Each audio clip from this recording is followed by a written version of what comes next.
The Senate will come to order. Senator Murphy. Good morning, Mr. President. I impose a call of the Senate. The Senate is now under call.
Senator Murphy.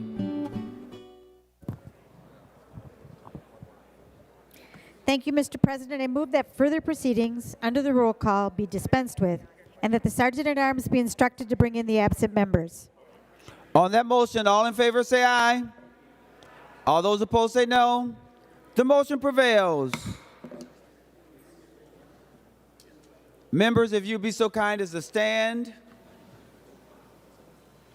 If you are able, it is in the Senate's tradition to start with prayer, which is always followed by the Pledge of Allegiance. And today, I'm proud to say that the chaplain is Pastor Randy Copen from Bethlehem United Methodist Church in Hutchinson, Minnesota. As I mentioned earlier, members, following the prayer, please remain standing for the Pledge of Allegiance. Let us pray. God of all, we thank you. Thank you for fashioning us as unique people. Every one of us here is gifted, every one of us endowed with talents and skills, and you call us to utilize these gifts in unity. With our uniquenesses comes differing perspectives, and we know deep within us that these differences can and should weave together, but too often unity eludes us. Forgive us, God, when we grow too sure of our own understandings that we fail to see different frameworks. Prompt us to see what you see in each one of us, a person who you cherish. And when things get sticky, give us the courage to believe the best in each person. As we gather together, remind us that each person comes today with a deep commitment to improve the lives of all the citizens of Minnesota, some elected by constituents, some who have chosen to serve in staff roles, some who share their time and wisdom as volunteers. Today we show up to bring about good governance. Let it be so. Amen.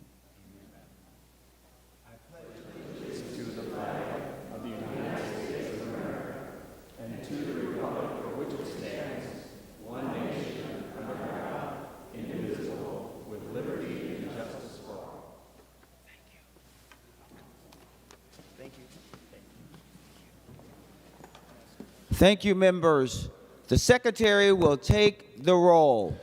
Abler, Anderson, Barr, Bolden, Carlson, Champion, Coleman, Swadzinski, Dames, Dibble, Dornick, Draheim, Drazkowski, Duckworth, Diedzik, Eichhorn, Farnsworth, Fateh, Frentz, Green, Grunhagen, Gustafson, Hochschild, Herr, Hoffman, Housley, Howe, Jasinski, Johnson, Klein, Karan, Kroon, Kunish, Kupek, Lang, Latz, Liskey, Limmer, Lucero, Mann, Marty, Matthews, May Quaid, McEwen, Miller, Mitchell, Mohammed, Morrison, Murphy, Nelson, Umuver-Baton, Pappas, Pa, Port, Pratt, Putnam, Rarick, Rasmussen, Rest, Seeberger, Utke, Weber, Wiesenberg, Westland, Westrom, Wickland, Zhang. Members, a quorum is present.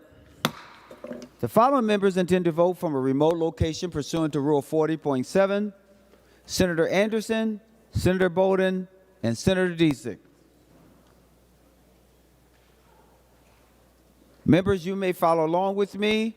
I am on the Senate agenda dated Tuesday, April 30th, 2024. We will begin at the second order of business, executive and official communications. The following communications were received and referred as indicated.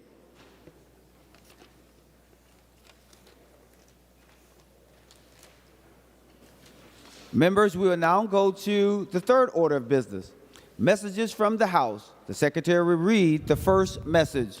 Mr. President, I have the honor to announce the passage by the House of the following Senate file herewith returned. Senate File Number 3204, a bill for an act relating to state government, public employees insurance program modifications. Signed, Patrick D. Murphy, Chief Clerk, House of Representatives. Members, no action is required. The Secretary will now read the next message. Mr. President, I have the honor to announce that the House has acceded to the request of the Senate for the appointment of a conference committee consisting of 3 members of the House on the amendments adopted by the House to the following Senate file. Senate File Number 4579, a bill for an act relating to energy. There has been appointed as such committee on the part of the House Hollins, Feist, and Niska. Senate File Number 4579 is herewith returned to the Senate. Signed, Patrick D. Murphy, Chief Clerk, House of Representatives. Members, again, no action is required. The Secretary will read the next message. Mr. President, I have the honor to announce the passage by the House of the following House files herewith transmitted. House File numbers 601, 3567, and 4247. Signed, Patrick D. Murphy, Chief Clerk, House of Representatives. Again, members, no action is required. We will now proceed to the fourth order of business, which is the first reading of House bills. The House files have been given their first reading and referred as indicated. Members, we will now proceed to the fifth order of business, which is report of committees. Senator Murphy for a motion to adopt the committee reports. Thank you, Mr. President. I move the committee reports printed in the agenda be adopted, and I ask for a roll call. Roll call requested, roll call granted. Seeing no additional discussion, the Secretary will take the roll on the motion to adopt committee reports.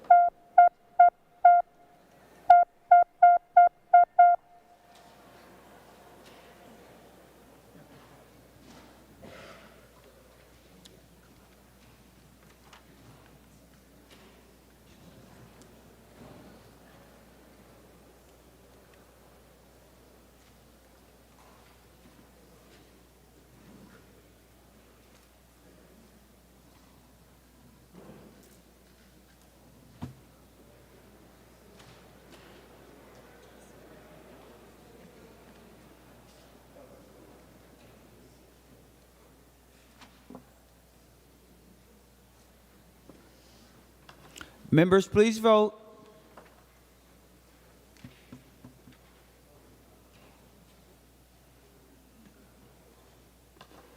Senator Umu verbatim for those voting pursuant to Rule 40.7. Thank you, Mr. President. Senator Bolden votes aye. Senator Bolden votes aye, Senator Dietzick votes aye. and Senator Dietzick votes aye. Senator Jasinski for those voting pursuant to Rule 40.7. Thank you, Mr. President. Senator Anderson votes no. Senator Anderson votes no.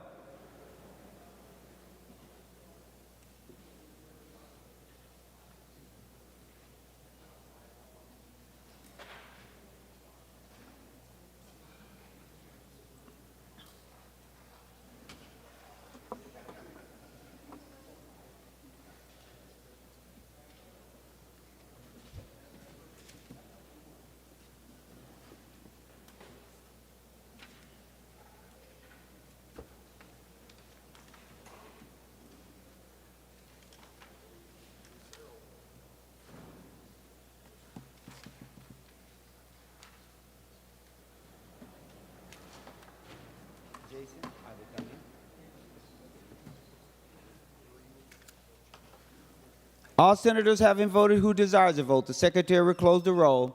There being 34 ayes and 30 noes, the motion to adopt is adopted. Members, we will now proceed to the sixth order of business. Second reading of Senate bills. The Secretary will read these Senate file numbers. Senate file numbers 5354, 4271, 2759, and 5252. The Senate files have been given their second reading. Members will now proceed to the seventh order of business, second reading of House bills. The Secretary will read the House file numbers. House file number 3304. The House file has been given its second reading. We'll now proceed to the eighth order of business, which is the introduction and first reading of Senate bills. The bills listed on today's introduction calendar are given their first reading and referred as indicated. Members, we are now on the ninth order of business. We will adopt the author's motion as one motion. All in favor say aye. All those opposed say no. The motion prevails. Mr. President? Senator Housley. Thank you, Mr. President. I have a motion, and it is in writing, and they will be bringing it to the desk. All right, Senator Housley, we will pause and wait until that is distributed to the body. And once it's distributed to the body, we will then ask the Secretary to report the motion. So if you'll be patient, we will get right back to you. Thank you, Senator Housley, for your patience.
Senator Housley, I'm still just waiting to get word that everyone has received it. Thank you for your patience.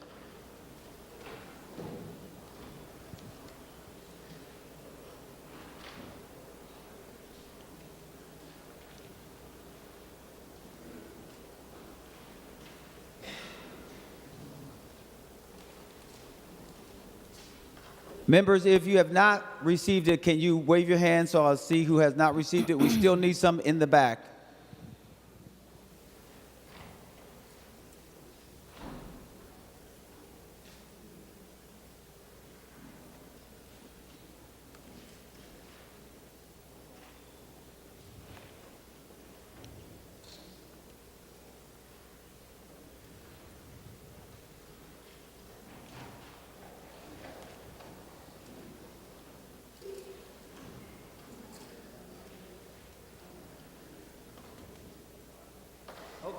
All right. Is there anyone who has not received it? I just want to make sure that everyone is in receipt of the written motion.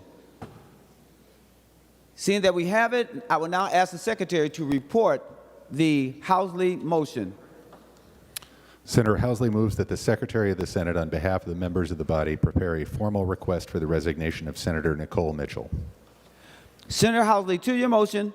Thank you, Mr. President. To date, we have yet to see any meaningful condemnation for the actions of Senator Mitchell or any accountability from the Democrats towards Senator Mitchell. They removed her from committees, which was pretty much meaningless as those committees were no longer meeting, and that really fails to meet the seriousness of this situation. We are dealing with an unprecedented case of a senator who was arrested in the dark of night while breaking into her stepmother's home. 911 calls indicate her stepmother was scared, tripped over the intruder, and called the police. The police reports indicate Senator Mitchell said, "I know I did a bad thing, and I'm not very good at this." This is serious, members. We as a body need to uphold the integrity of the institution, and we need to act now. This is a chance for my colleagues across the aisle to stand up and say this is wrong, and we expect better from our members. So, Mr. President, I do move that the Secretary of the Senate, on behalf of the members of the body, prepare a formal request for the resignation of Senator Nicole Mitchell. Senator Latz.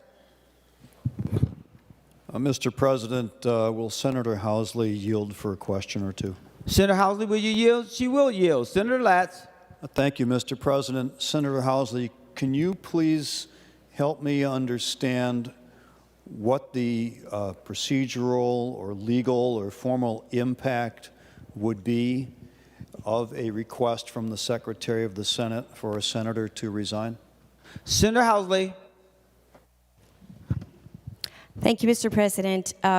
We as the Senate have rules that govern our body, and the simplest way is under Masons. We have the right to direct operations in any way that doesn't conflict with the Constitution. We are simply directing the Senate Secretary to record the motion as an employee of the Senate. Senator Latz. Mr. President, I'm a little bit confused. I'm not asking whether or not this, right now, I'm not asking whether or not the Senate as a body could pass such a motion or even has the authority to give direction to the Secretary of the Senate. But should this motion prevail and the Secretary of the Senate were to comply with it by preparing a formal request for the resignation, what impact formally, if any, does that have? I mean, does the senator required then to comply with that resignation request? Does it have some other impact on that senator's ability to perform the duties of a senator? Does it have any impact other than atmospherics? I guess that's my question. Senator Housley, I believe Senator Latz was asking for you to yield. She will yield. Senator Housley, to the question. Thank you, Mr. President. Again, to date, Senate Democrats have done nothing except remove Senator Mitchell from committees that are no longer meeting, which is meaningless. I am simply making a motion to uphold the integrity of the Senate. Senator Latz. Mr. President, will Senator Housley yield? Senator Housley, will you yield? She will continue to yield. Senator Latz. Thank you, Mr. President. I'm still trying to get a clarified answer to the question that I asked, which is what, other than the messaging, which everyone here understands is the main purpose of this motion, other than the messaging, is there any formal, legal, procedural impact? Mr. President, point of order, Mr. President. For what purpose do you rise, Senator Farnsworth? I don't know the rules as well as some other members here, but I Well, believe... Senator Farnsworth, you have to cite a rule if you're going to interrupt a member. Mr. President, I believe that it is against our rules to impugn the motives of another member, and Senator Latz clearly impugned the motive of Senator Housley. Mr. President, I agree, and I withdraw that comment. Comment is withdrawn. I would just ask the members to be reminded that we want to make sure that we do not impugn each other's motives, that we speak to the matter at hand and treat each member with respect. Senator Latz. Mr. President, clearly the messaging would be an effect of this motion. We're just having this conversation. But I still don't have an answer from Senator Housley as to what the formal legal impact within this institution would be should the Secretary of Senate comply with a motion that is offered, and if it were to be passed, and make that resignation request. What is the impact of that? If Senator Housley already agreed to yield, I guess, so I'll wait for the answer. Senator Housley. Thank you, Mr. President. I'm sure I'm not the only member of this body who continues to get phone calls and emails and text messages saying, what are you going to do? Minnesotans have lost their trust in the Senate and in the legislature. People are expecting us to do something, and the Democrats have done absolutely nothing except made a meaningful gesture to remove her from committees that are no longer meeting. So, Mr. President, this may be symbolic, but the people of Minnesota want to know that we are doing something here in this body to uphold the integrity of the Senate. Senator Latz. So, Mr. President, all right, I got a partial answer there, which is that this may be symbolic, which does go to the intent of the motion, so I think that door is now open for floor conversation. If the intent is symbolism here, atmospherics, messaging, I guess I'll ask, is there anyone who's a member of the minority party in this Senate who can articulate for me a formal, legal, procedural impact should this motion pass and the Secretary follow it? Mr. President. Senator Krohn. Thank you, Mr. President. Thank you, Senator Latz. I think the motion is clear on its face. If this were to pass, this would be the position of the Senate to request Senator Mitchell to resign. It would not require her to comply with that request, but it would be the official position of the Senate to request that she resign. I think that's pretty self-explanatory. Senator Latz. Mr. President, thank you, Senator Krohn. So the answer to my question, according to Senator Krohn, is nothing. There would be no procedural requirement or mandatory follow-up or impact under the Senate rules, under the Minnesota Constitution, under Masons. It would simply be to establish the position of the Senate with regard to a desire to have a member resign. Mr. President, I see there's another member of the minority standing. Perhaps I can get a clarified answer to my question from that senator. Senator Westrom. Mr. President, Senator Krohn was very clear on its face. This motion says what it would do. Senator Latz, to answer your question, we do have persuasive authority. we have legal authority under the Constitution, Article 4, Section 7. We had a lengthy discussion on this yesterday, and Senator Latz, the Senate is one of the houses contemplated in Subdivision 7, and it explicitly says they may punish their members for disorderly conduct.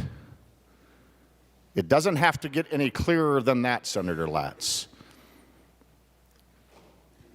If the senator and subject Senator Mitchell chooses not to adhere to what the Senate would request, that's her choice. But Senator Latz, to your question, we have legal authority under Article 4, Section 7, clearly stated in the Constitution. It's not any harder to find and figure out than that.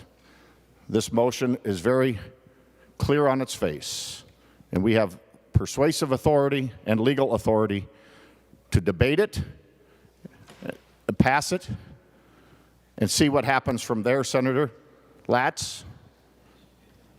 Senate body can reprimand, can censor, can even expel members. It's all on a continuum. It's all part of the legal process we have, again, under Article 4, Section 7. Senator Latz, and just so that we're careful, members, usually I don't let one just open it up and let anyone just stand unless someone is asking the other member, a specific member, to yield. But with that being said, Senator Latz, you still have the floor. Thank you, Mr. President. I guess the answer is still there is no formalized impact of a request from the Secretary of the Senate that a member resign.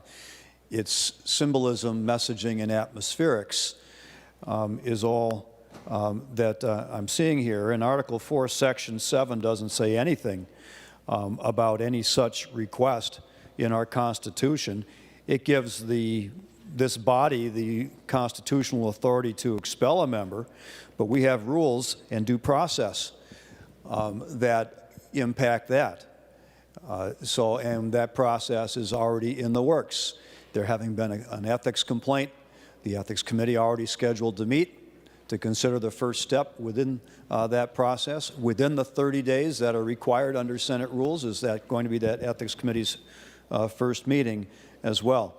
So I guess the answer to my question is this is all about messaging, not about any formal impact.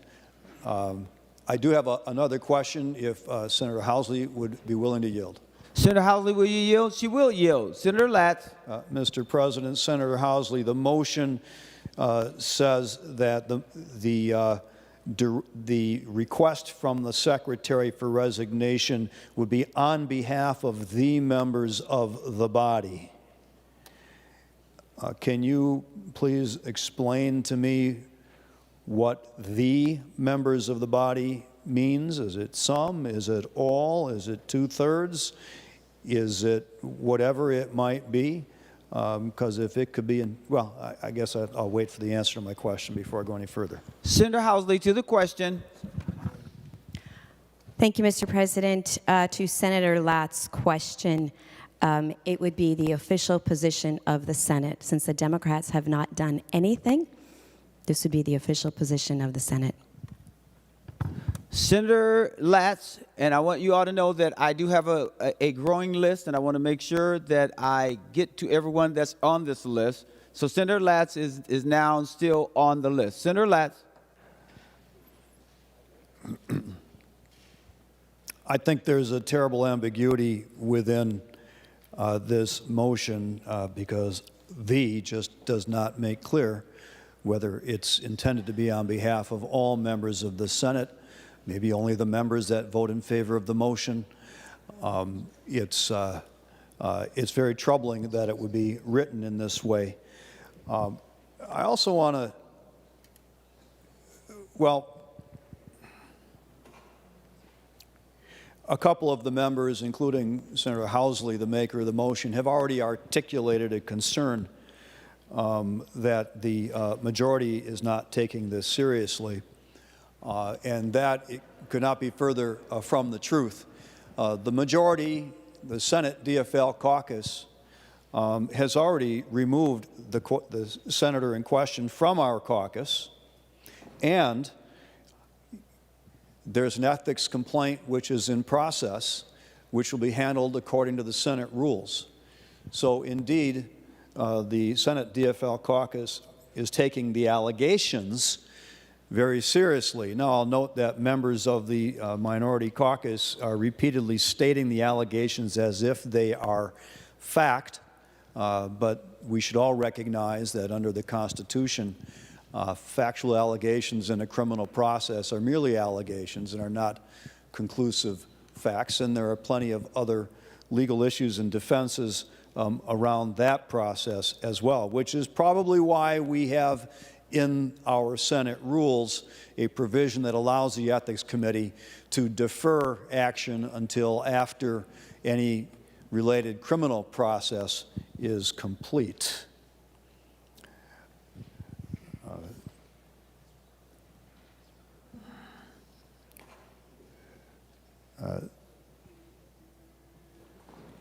So at this point, members, and I'll reserve, I may reserve some additional comments for later in our conversation, Mr. President. At this point, I have nothing to add except that I do have something else to add right now. I'm sorry, Mr. President. This would be a very dangerous precedent to set. It would open the door and set the precedent for any time that a member of the Senate does something which others in the Senate find to be so noxious or troubling, or that results in any kind of a criminal process, criminal charges, not only to file an ethics complaint, but to bypass, in effect, bypass the ethics complaint process, which is part of the process by which, under our Senate rules, we have the ability to expel a member under the Constitution. We could insert any other name in a motion. Just take this exact language, and instead of Senator Nicole Mitchell, put in any other senator currently in this body that has a pending ethics complaint. Maybe that would be a good idea. Or maybe any other senator currently in this body against whom an ethics complaint was started but then is no longer in process. Maybe that would be a good idea. Let's set that precedent. Let's have the conversations on the merits about those senators in this body right now, pressing the green and red button at their desks, that have engaged in conduct. We'll assume it's conclusory, that they are facts, not just allegations. Let's have any one of those senators sitting in this body right now against whom an ethics complaint was filed, regardless of what happened with it. Let's put their name in a motion like this. Maybe we should just amend the motion right now to add some of those names. And there are several in the minority caucus whose names would have to be added here. Maybe that's the right process, members. Is that really the precedent that the GOP minority wants to set with a motion like this?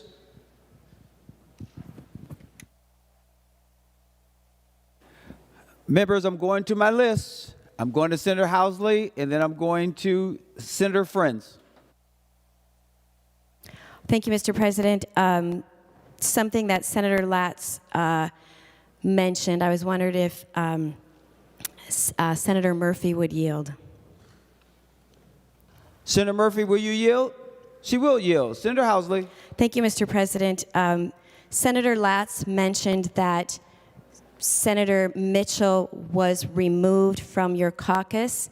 I'm just wondering if that is the truth. Has she been removed from your caucus?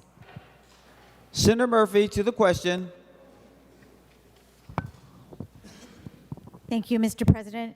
Senator Housley, I have been clear that Senator Mitchell is not participating in our caucus. Senator Housley. Thank you, Senator Murphy, Mr. President.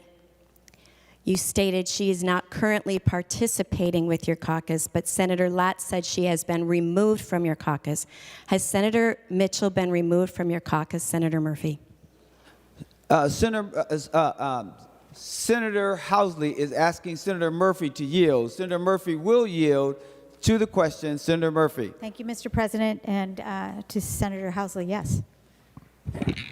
Senator Housley, but Senator Klein has risen. For what purpose do you rise, Senator? Point of order, Mr. Klein. President. Point of order, Mr. President. I rise under 36.2 of our temporary rules of the Senate that we should remain on the subject matter before the body. The question before the body is the written motion of Senator Housley, not the participation of certain members within the DFL caucus. Members, I'm not going to rule, but I am asking us to remain focused on what is before the body. For what purpose do you rise, Senator? Advice, Mr. President? Advice?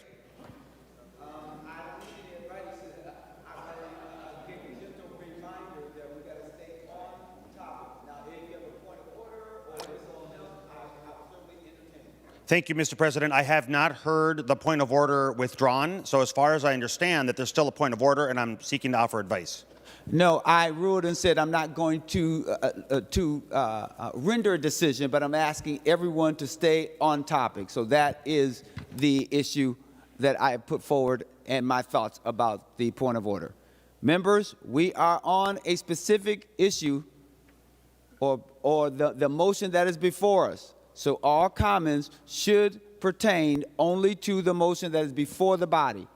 With that being said, I'm going to my list. If you no longer want to speak, just give me the motion, the hand gesture, and I'll go forward. Senator Frentz. Well, thank you, Mr. President. And, Senator Housley, to your motion, would Senator Housley yield for a question? Senator Housley, will you yield? She will yield. Senator Frentz. Thank you, Mr. President. Thank you, Senator Housley. Senator Housley, did groups of educators or workers or businesses or agencies ask you to bring the motion before the body? Senator Housley, to the question. Thank you, Mr. President.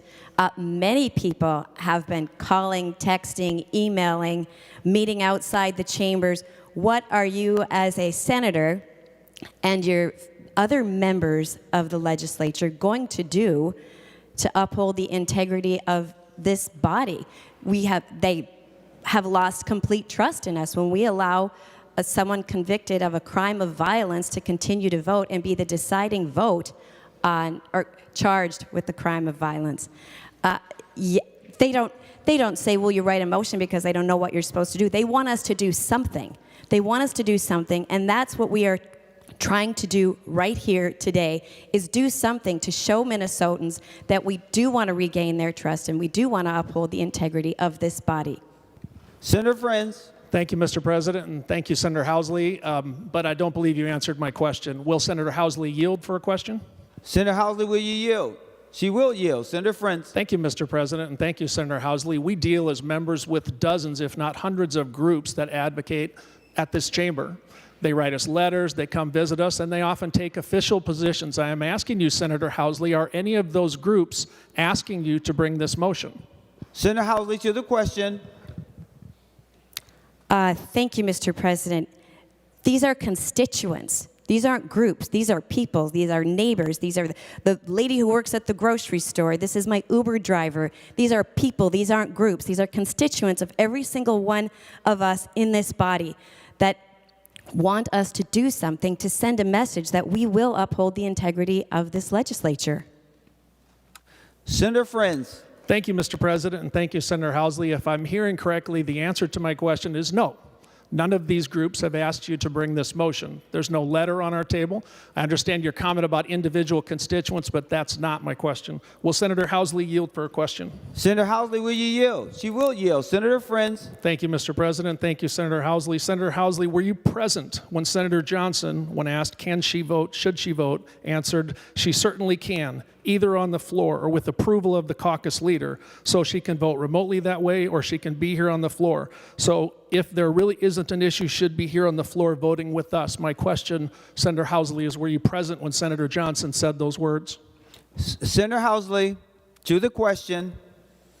Thank you, Mr. President. First of all, we represent people. We aren't here representing groups. So the argument that there isn't a letter on your desk from a group asking me to bring this motion. No, I have hundreds of people that I represent asking me to do something to uphold the integrity.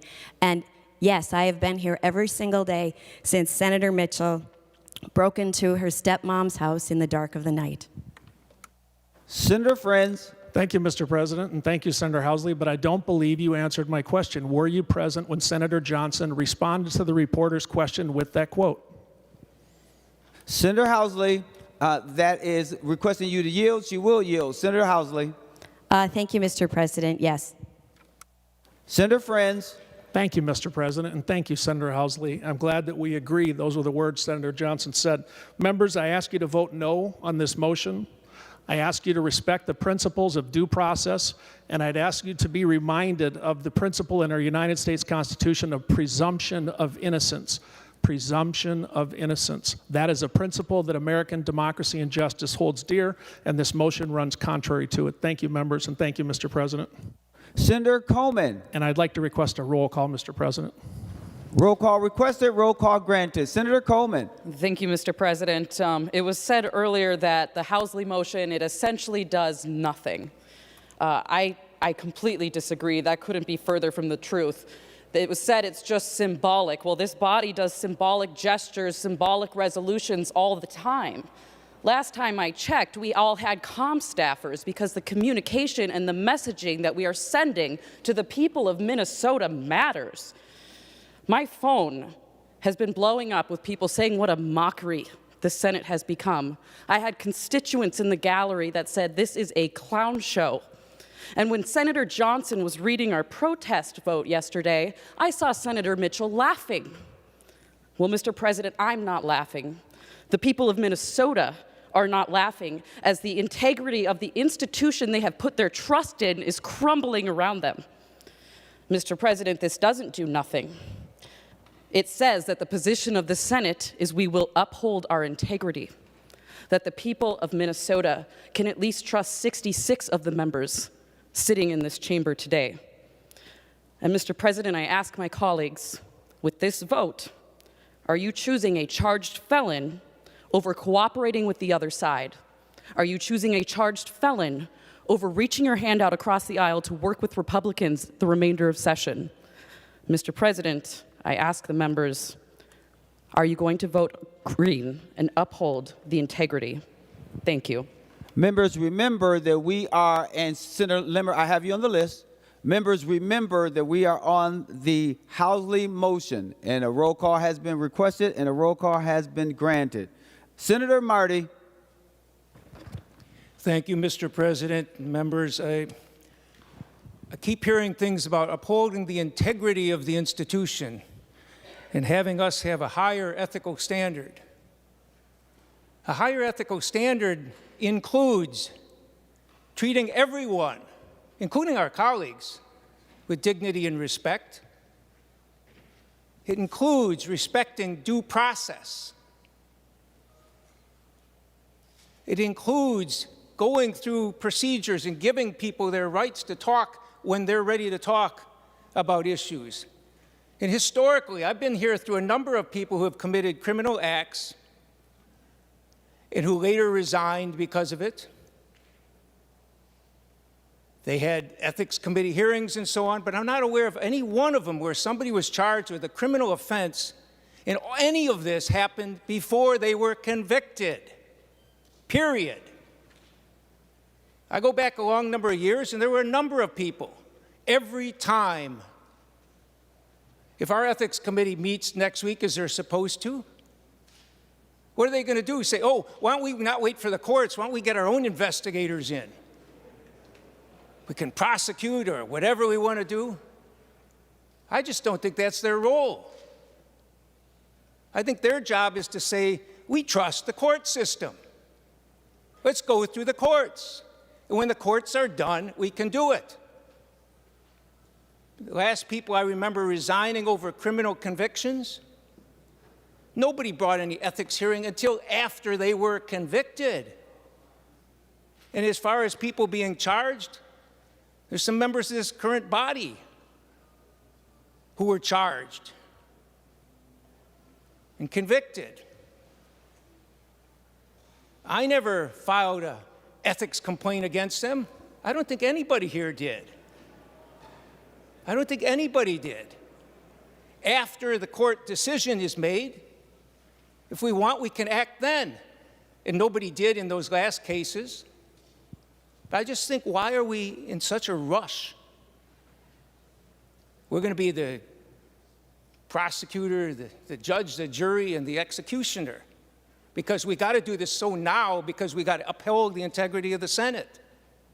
I think integrity means how we deal with other people. And recognizing that some people here have done wrong things. Probably 100% of us have.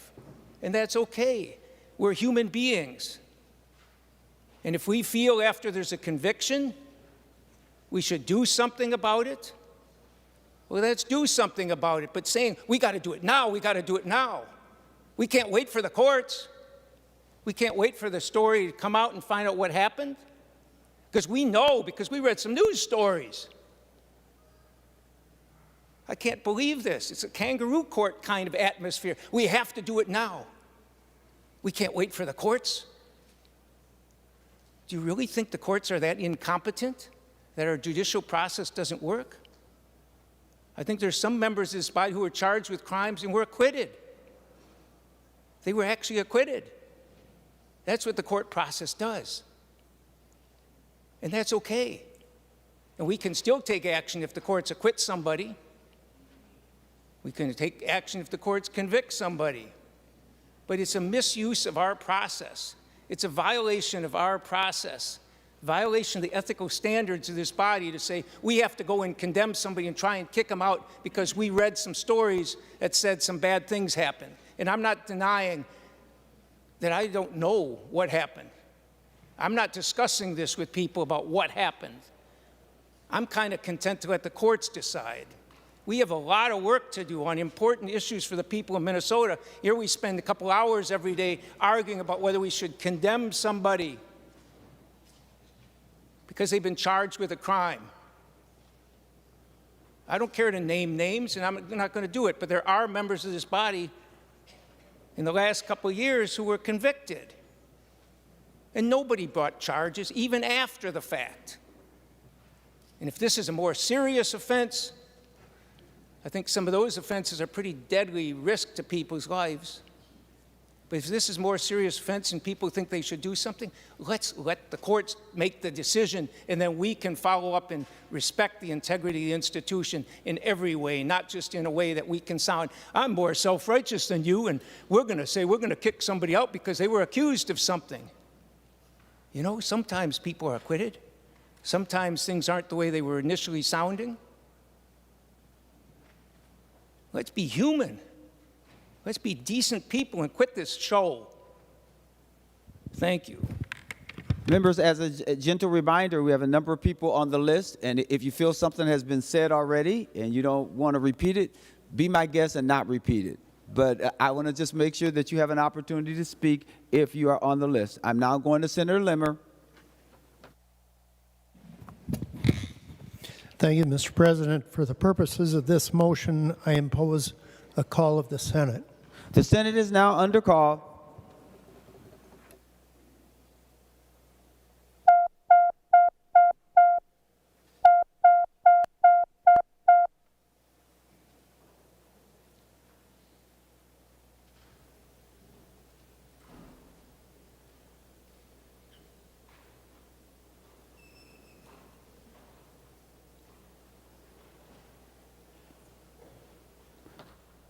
Senator Limmer.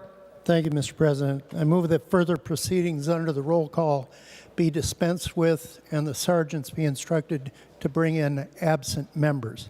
On that motion, all in favor say aye. All those opposed say no. The motion prevails.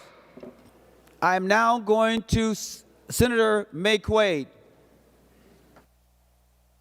No, thank you, Mr. President.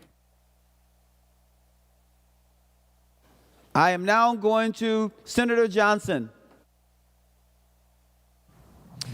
Thank you, Mr. President. I thought maybe it would be important for me to stand up here to address some things that have been brought up regarding my name several times by the Democrats speaking on the floor today.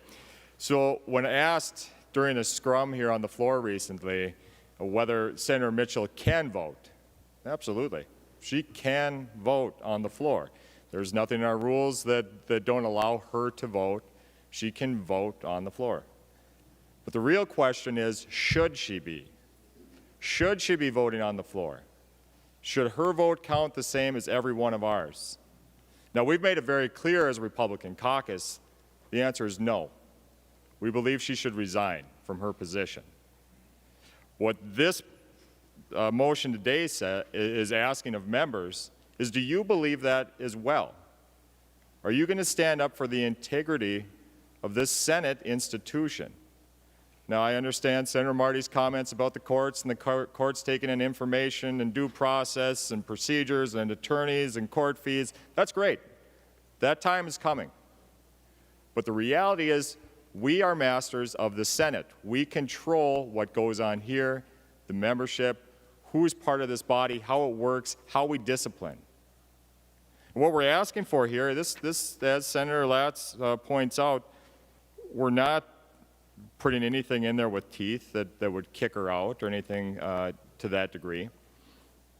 What this is a Senate position, and as you remember, any bill that we pass out of here, whether it's 67 votes, green or not, is a Senate position until it is the House accepts it and the governor signs it. Look, this is what we do as a legislative body. We put together a Senate position. This shows clearly to the state of Minnesota what we believe is right and what we believe is wrong. The vote today will indicate exactly who believes whether Senator Mitchell should be voting. Should she be voting? Remember that. Members, we'll now go to Senator Klein. Senator Klein is passing. Senator Lucero. Senator Mitchell should not be voting. I've heard comments to the effect of a dangerous precedent. Mr. President, the dangerous precedent being set is to overlook an accused felon, to look past a crime of violence, which is the reason why I'm speaking to this. My emphasis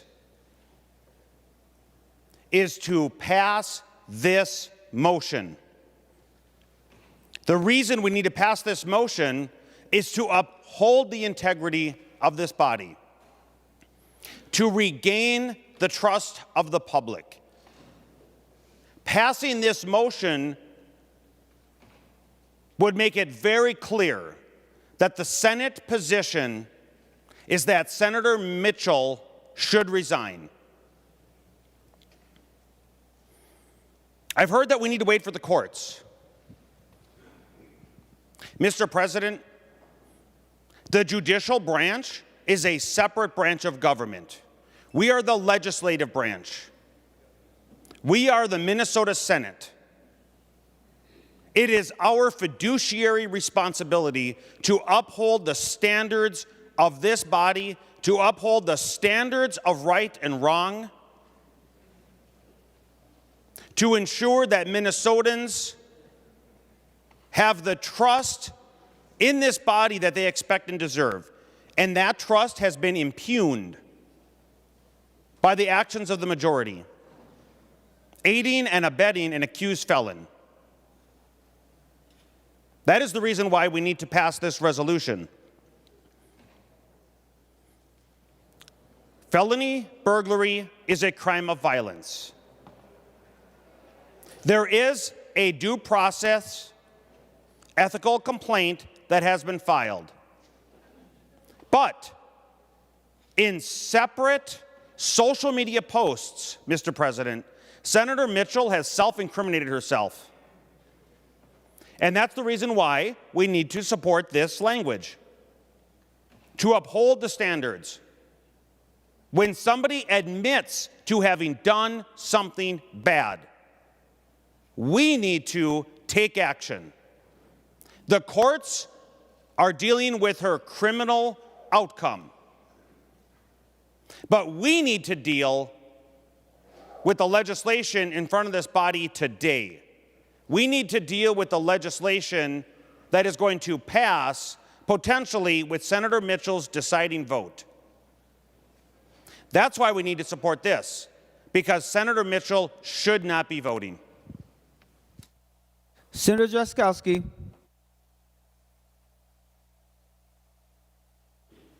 Thank you, Mr. President. We're here today discussing Senator Housley's motion. Thank you for bringing the motion, Senator Housley. Related to what position is the Senate going to take? Are they going to take a position to defend the integrity, honor, and reputation of the Minnesota Senate? That's what Senator Housley's motion does, is it places us on a course that thus far, members, the Democrats in this chamber have attempted to cover up the behavior of Senator Mitchell, who admittedly broke into her stepmother's home and took things from her home. I have a question. I'm wondering if Senator Murphy would yield for a question, Mr. President. Senator Murphy, will you yield? She will yield. Senator Drazkowski. Thank you, Mr. President. Senator Murphy, we are entertaining a motion here that would require the preparation of a formal request, if the vote passes, for the resignation of Senator Mitchell. Now, I have been told by multiple people that the Democrat caucus have already requested this of her in their private meeting. Did you or any other member of your caucus ask Senator Mitchell to resign? Senator Murphy. Thank you, Mr. President, and thank you, Senator Drazkowski. I am struck, of course, by another effort on the part of the minority to raise a series of issues that put them between a member of this body and their due process. I am struck by the persistence of the minority choosing to spend their time as judge and jury for a person who has been accused, where we don't know the facts, where a subcommittee on ethics has been called, and a court date has been set. When I hear members of the minority suggest that they are upholding the integrity of this body, what I see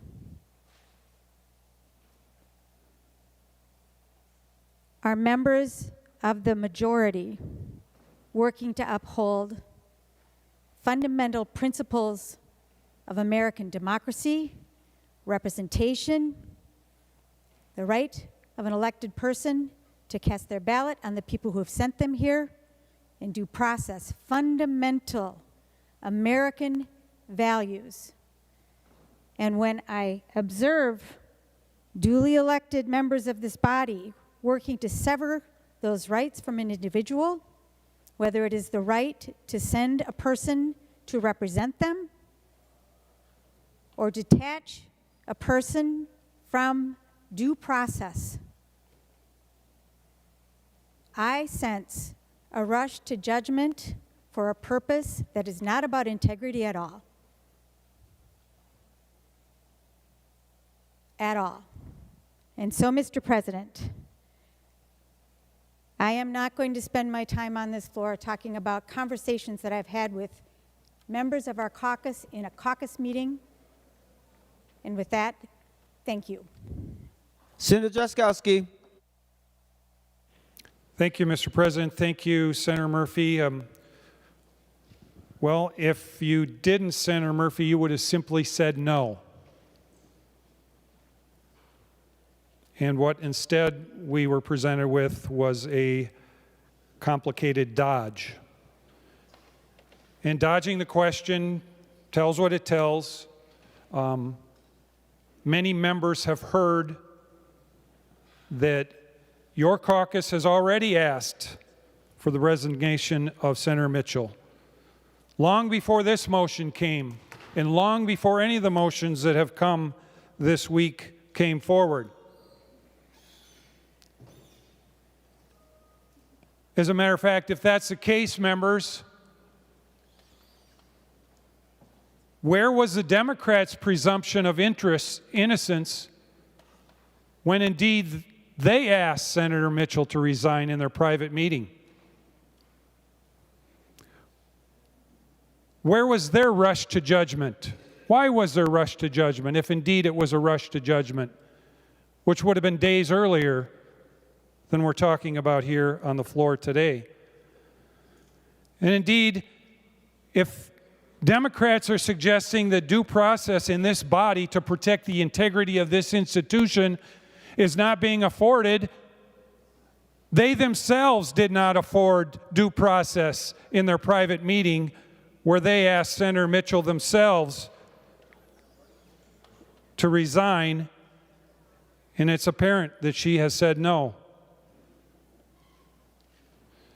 So the arguments, Mr. President, that the Democrats are bringing here today as they continue to cover up the behavior so that they can protect their one vote ability to bring forward a radicalized and powerful liberal agenda instead of reaching across the aisle and allowing us to bring bipartisan solutions in a session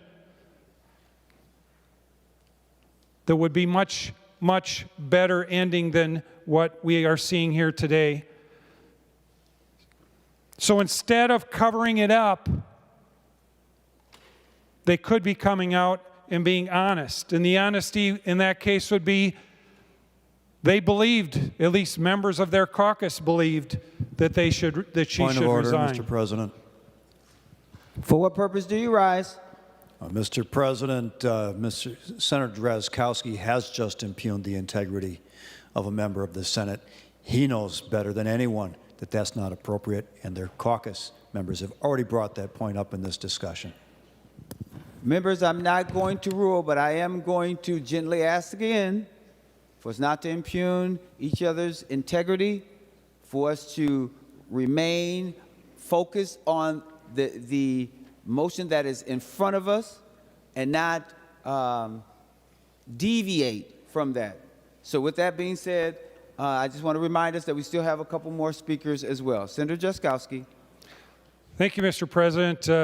Mr. President, I wasn't impugning the integrity of anyone. I was simply pointing out the hypocrisy in the arguments that have been presented by the Democrats as they pursue their agenda, unbridled agenda, and refuse to pursue the protection of the integrity and honor of this body. Mr. President, would Senator Kupek yield for a question? Senator Kupek is not in the chambers. Okay. Well, members, we have before us a motion that will allow the Senate to bring back and pursue and bring back the integrity and honor to this institution again. We have not heard a Democrat from this chamber, not one, condemn the behavior that is being discussed today, that is being discussed throughout our state, that is being discussed, Mr. President, throughout the country, that is being discussed, Mr. President, across the world. We have a chance to correct that here today. Members, I encourage your support of Senator Housley's motion. And there is a roll call, so I won't ask that, Mr. President. Thank you. Senator Wiesenberg. Thank you, Mr. President. I've heard over and over and over and over again, many Democrats say due process, due process, due process, due process. Has Trooper Londrigan received due process? Why should Trooper Londrigan not be allowed? Why should Trooper Londrigan not be allowed to continue to do his job? Point of order. Senator, will you please remain focused on Yes, what I'm is speaking to before her motion, to support her resolution. I can do that, can I not? I'm sorry, say it one more time. I'm speaking to support her resolution. Can I not make a statement to support her? Yes, but what you did is that you started off talking about a case that's not before this body.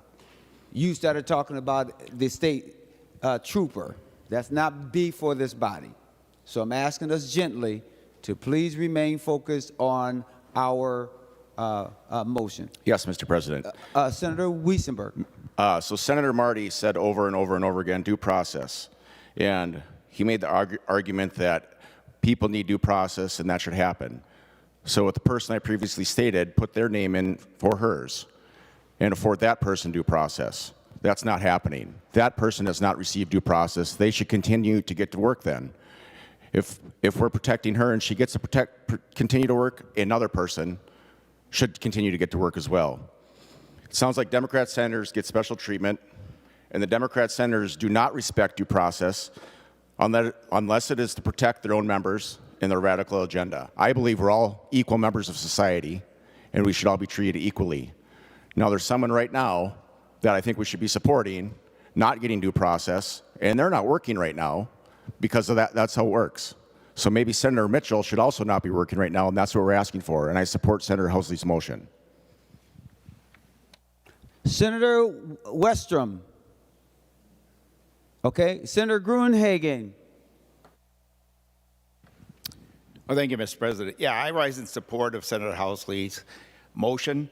You know, we had motions yesterday that actually I was more strongly in support of, to put Senator Mitchell on administrative leave without the right to vote until this matter is resolved.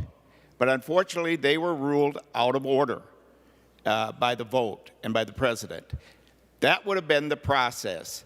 This is the next step to at least put us in a position where we recognize that a first-degree burglary, along with breaking into a house she's been charged with, at least puts us in a position that the Senate maintains its integrity and requests that she consider resigning. I would have preferred yesterday's motion, but this is where we're at now. We must do something to address the public's perception, and the perception I've received from in and outside my district is from Republicans, independents, and Democrats. In other words, it's right across the board. They think that something should be done to address this while the process is being worked out. This is where we're at right now, so I urge a green vote. Thank you, Mr. President. The last speaker we hear is Senator Duckworth. Thank you, Mr. President. I appreciate it. And one of the advantages of going toward the end is much of what I would have said has already been said. That being said, I do have some additional things to say. First and foremost, to Senator Marty's comment earlier, I know better than to challenge any member of this body to some sort of contest on who's more self-righteous. You know, I've belonged to an organization for almost 20 years that has the following values: loyalty, duty, respect, selfless service, honor, integrity, and personal courage. And I know that there are several members across the aisle, as it pertains to this instance, that desire accountability. They really do. And they'll have a chance here in just a minute to cast a vote on whether or not they want to show the people of Minnesota that they do desire accountability. I don't think we necessarily have a disagreement on whether or not we should hold members of this body accountable. The disagreement right now seems to be on the timing of it. As it relates to the debate and due process, there's not a person in this body that doesn't understand the significance of folks in our country and in our state being entitled to due process. But I think we also know and understand that there are certain professions, certain institutions that outside our judicial system have mechanisms and means to hold one another accountable. And usually that comes in the forms of ethics complaints and hearings. That's all we're asking. And it's not out of the ordinary. It's not unreasonable to do so. I'll give you an example, Mr. President. The Democrats have already taken measures. They have removed someone from their committee assignments. They have removed someone from their caucus meetings. And apparently, as we learned today, they have removed someone from their caucus.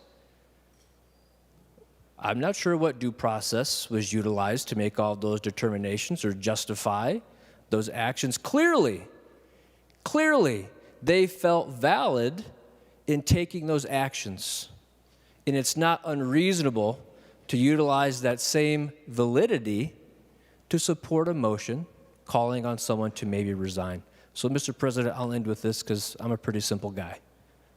As it stands before us right now, as we get ready to cast our votes, if you do not think the conduct is deserving of a request to resign, then vote no. But if you do think the conduct is deserving of a simple request to resign, before all of Minnesota, you would vote yes. Thank you, Mr. President. The last person, if they want to say something, is Senator Housley, or we're going to vote. Senator Housley. Thank you, Mr. President. And to Senator Marty's comment of all of the different cases, you're right, this one is different. It is different because none of those were ever charged with a crime of violence. This is unprecedented. Never before has a senator been charged with breaking into somebody's home in the middle of the night, all dressed in black, sneaking through a basement window with a flashlight covered with a black sock, and then admitting in their own words, Senator Mitchell indicted herself by saying, "I know I did a bad thing. I'm not very good at this." Folks, the courts have acted. There is a temporary restraining order against Senator Mitchell right now. The Democrats have asked her to resign. The Democrats have told you today that they have removed her from the caucus. Their own DFL party chair has said Senator Mitchell should consider resigning. This motion before you today, I encourage a green vote. A yes vote is for integrity of this body. A yes vote is for cooperation. A no vote is choosing a charged felon over the integrity of the Senate. And a no vote is choosing a charged felon over bipartisan cooperation and not upholding the trust of Minnesotans. Thank you. The Secretary will take the roll on the Housley motion.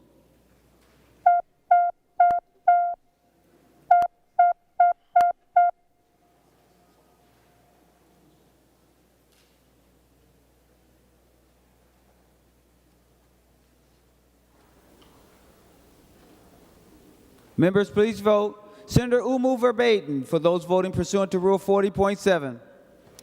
Thank you, Mr. President. Senator Bolden votes no. Senator who? Senator Bolden. Senator Bolden votes no. And Mr. President, Senator Dietzick votes no. Senator Dietzick votes no.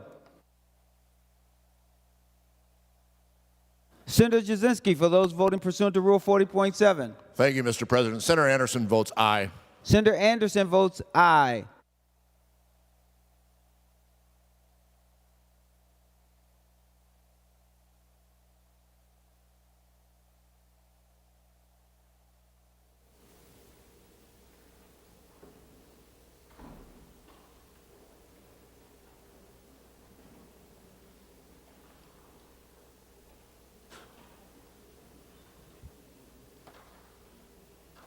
All senators having voted who desires to vote, the Secretary will close the roll.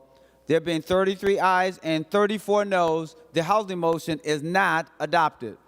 Senator Pratt. Thank you, Mr. President. Mr. President, we just saw the vote, and I have a parliamentary inquiry. Mason's Section 522 states, It's the general rule that no members can vote on a question in which they have direct personal or pecuniary interest. The rights of members to represent their constituencies is of such major importance that members should be barred from voting on proposals that have a direct personal interest.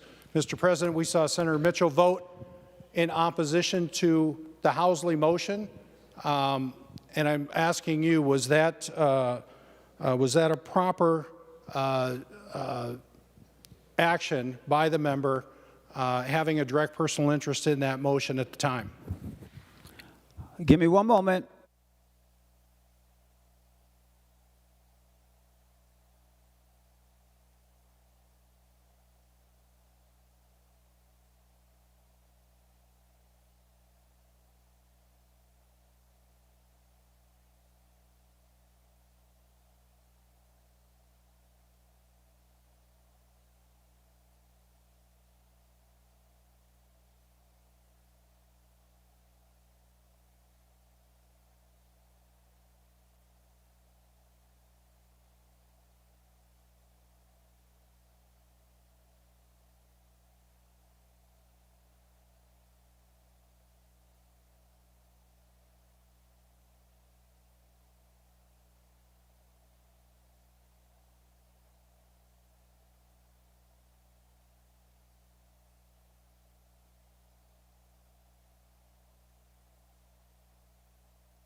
Thank you for your patience, members. Senator Pratt, I want a clarifying question first for you.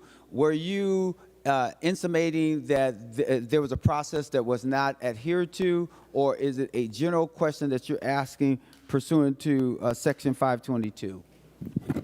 Mr. President, it's a general question as related to Section 522. The Housley motion was directly asking Senator Mitchell to resign, and she voted on it having a direct personal interest in it. So thank you for that question.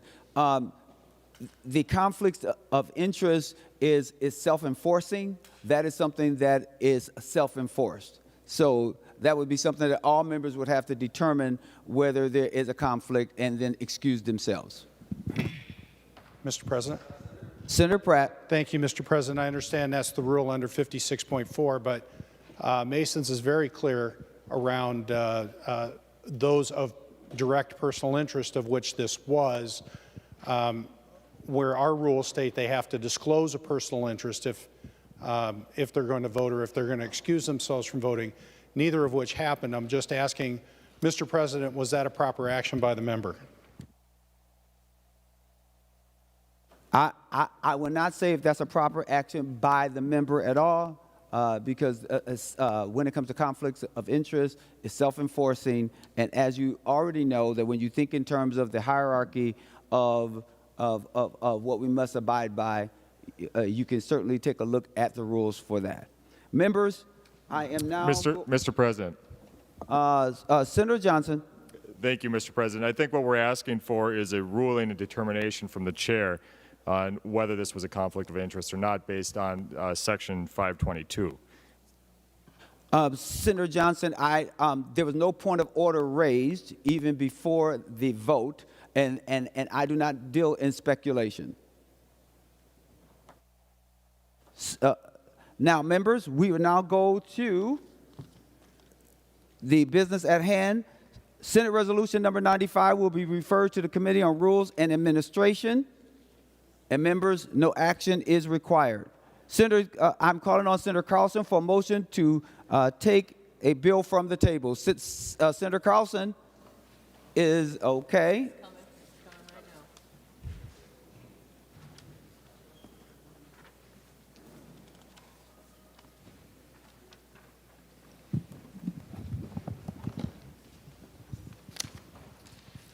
Thank you, Mr. President.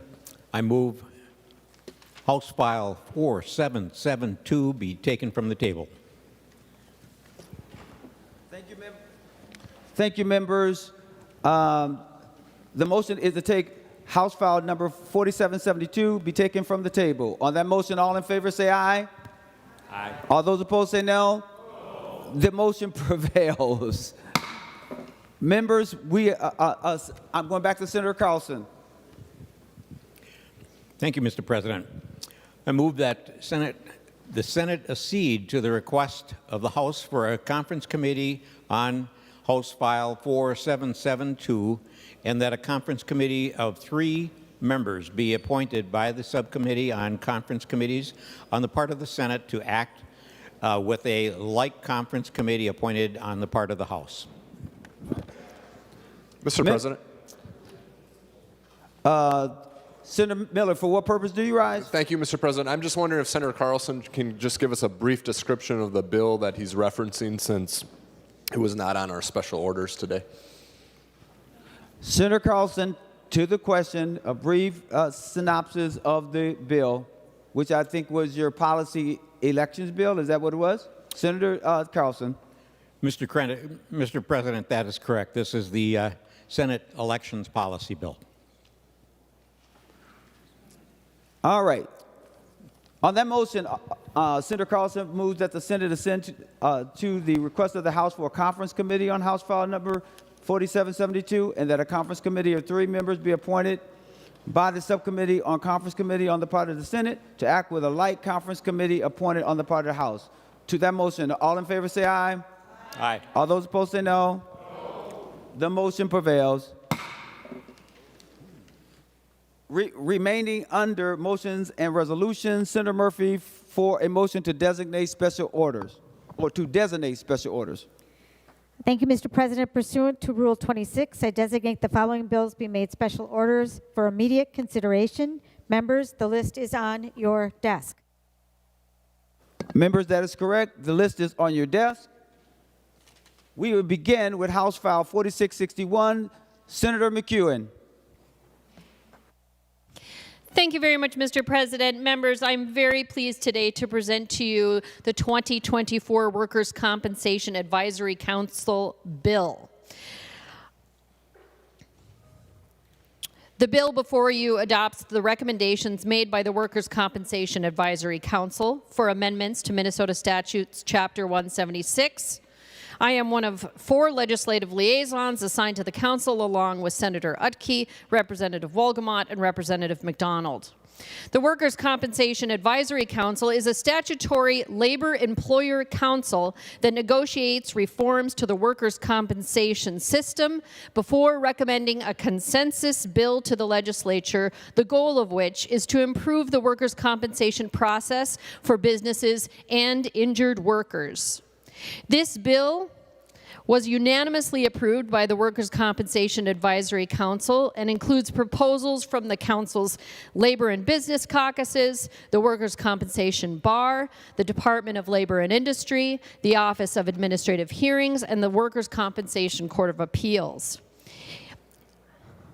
The bill before you today includes statutory clarifications and updated references as recommended by the Office of Administrative Hearings, technical changes, clarifying rulemaking authority for the Office of Administrative Hearings and the Workers' Compensation Court of Appeals related to electronic filing, certification of electronic signatures and interventions, describing when employees can be referred to DLI's vocational rehabilitation unit for certain disputes, clarifying attorney access to workers' compensation claim documents in DLI's technology system, revising the calculation of average weekly wage for short-term agricultural workers, adjusting the maximum dollar limit on workers' compensation attorney fees, amending the calculation of maximum weekly compensation for temporary total disability benefits, describing notice requirements for discontinuation of vocational rehabilitation services, specifying a penalty for charging in excess of statutory allowances for electronic medical records,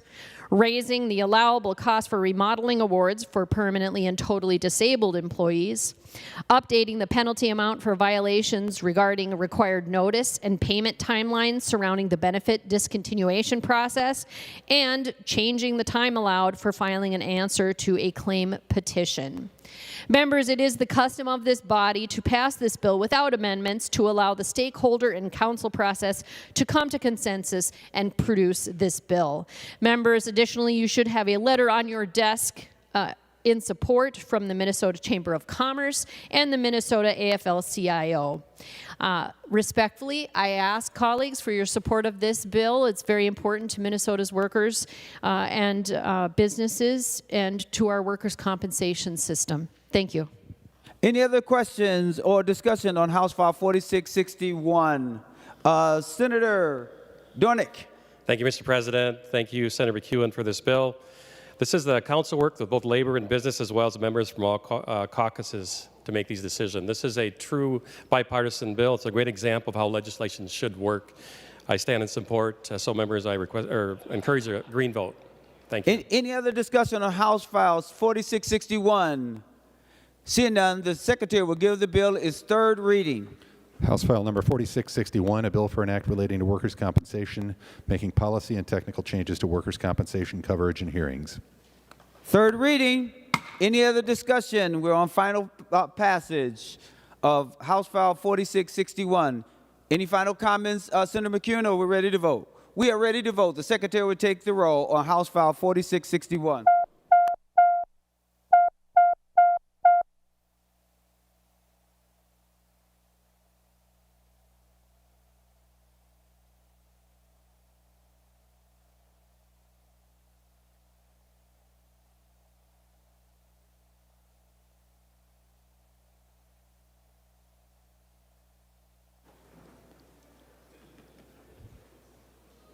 Senator Umu verbatim for those voting pursuant to Rule 40.7. Thank you, Mr. President. Senator Bolden votes aye. Senator Bolden votes aye. And Senator Dietzick votes aye. Senator Dietzick votes aye. Senator Jasinski for those voting pursuant to Rule 40.7. Thank you, Mr. President. Senator Anderson votes no. Senator Anderson votes no.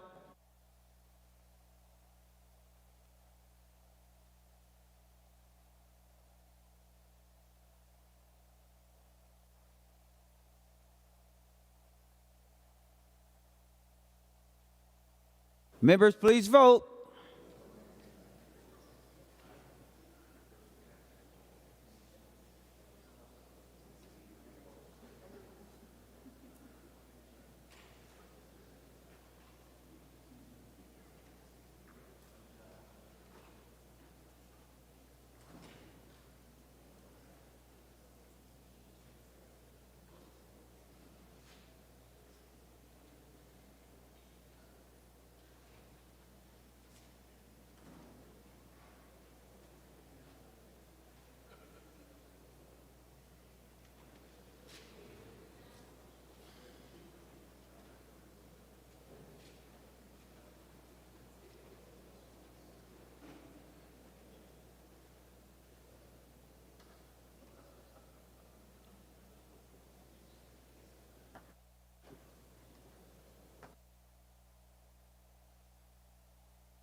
All senators having voted who desires to vote, the secretary will close the roll.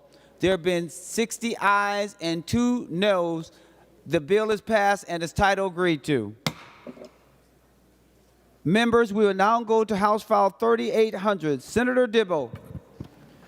Thank you, Mr. President. Thank you for the opportunity to present House File 3800. I'd also like to thank my co-authors, Senators Port, Westrom, Pappas, and Draheim. And Mr. President, before I forget, as I want to thank some other folks, because I'm liable to forget as I get to my wrap-up comments. This bill has been through a number of committees as well as quite a bit of negotiation, so I'm particularly grateful to Senators Lucero, Draheim, Crewen, and of course our staff members, Will Freeman and Andy Larson, for putting a lot of thought and effort into this bill, working through a lot of the language matters that have undergone a lot of revision through the process. So, Mr. President and members, House File 3800 creates a new chapter of law, which will be entitled the Minnesota Cooperative Housing Act, and it's Chapter 308C, which builds on Chapters 308A and 308B, which establish co-ops in the utility and agriculture sectors. Mr. President, as we know, we do have housing co-ops in Minnesota at present, but they borrow heavily from those other chapters and are kind of a retrofit.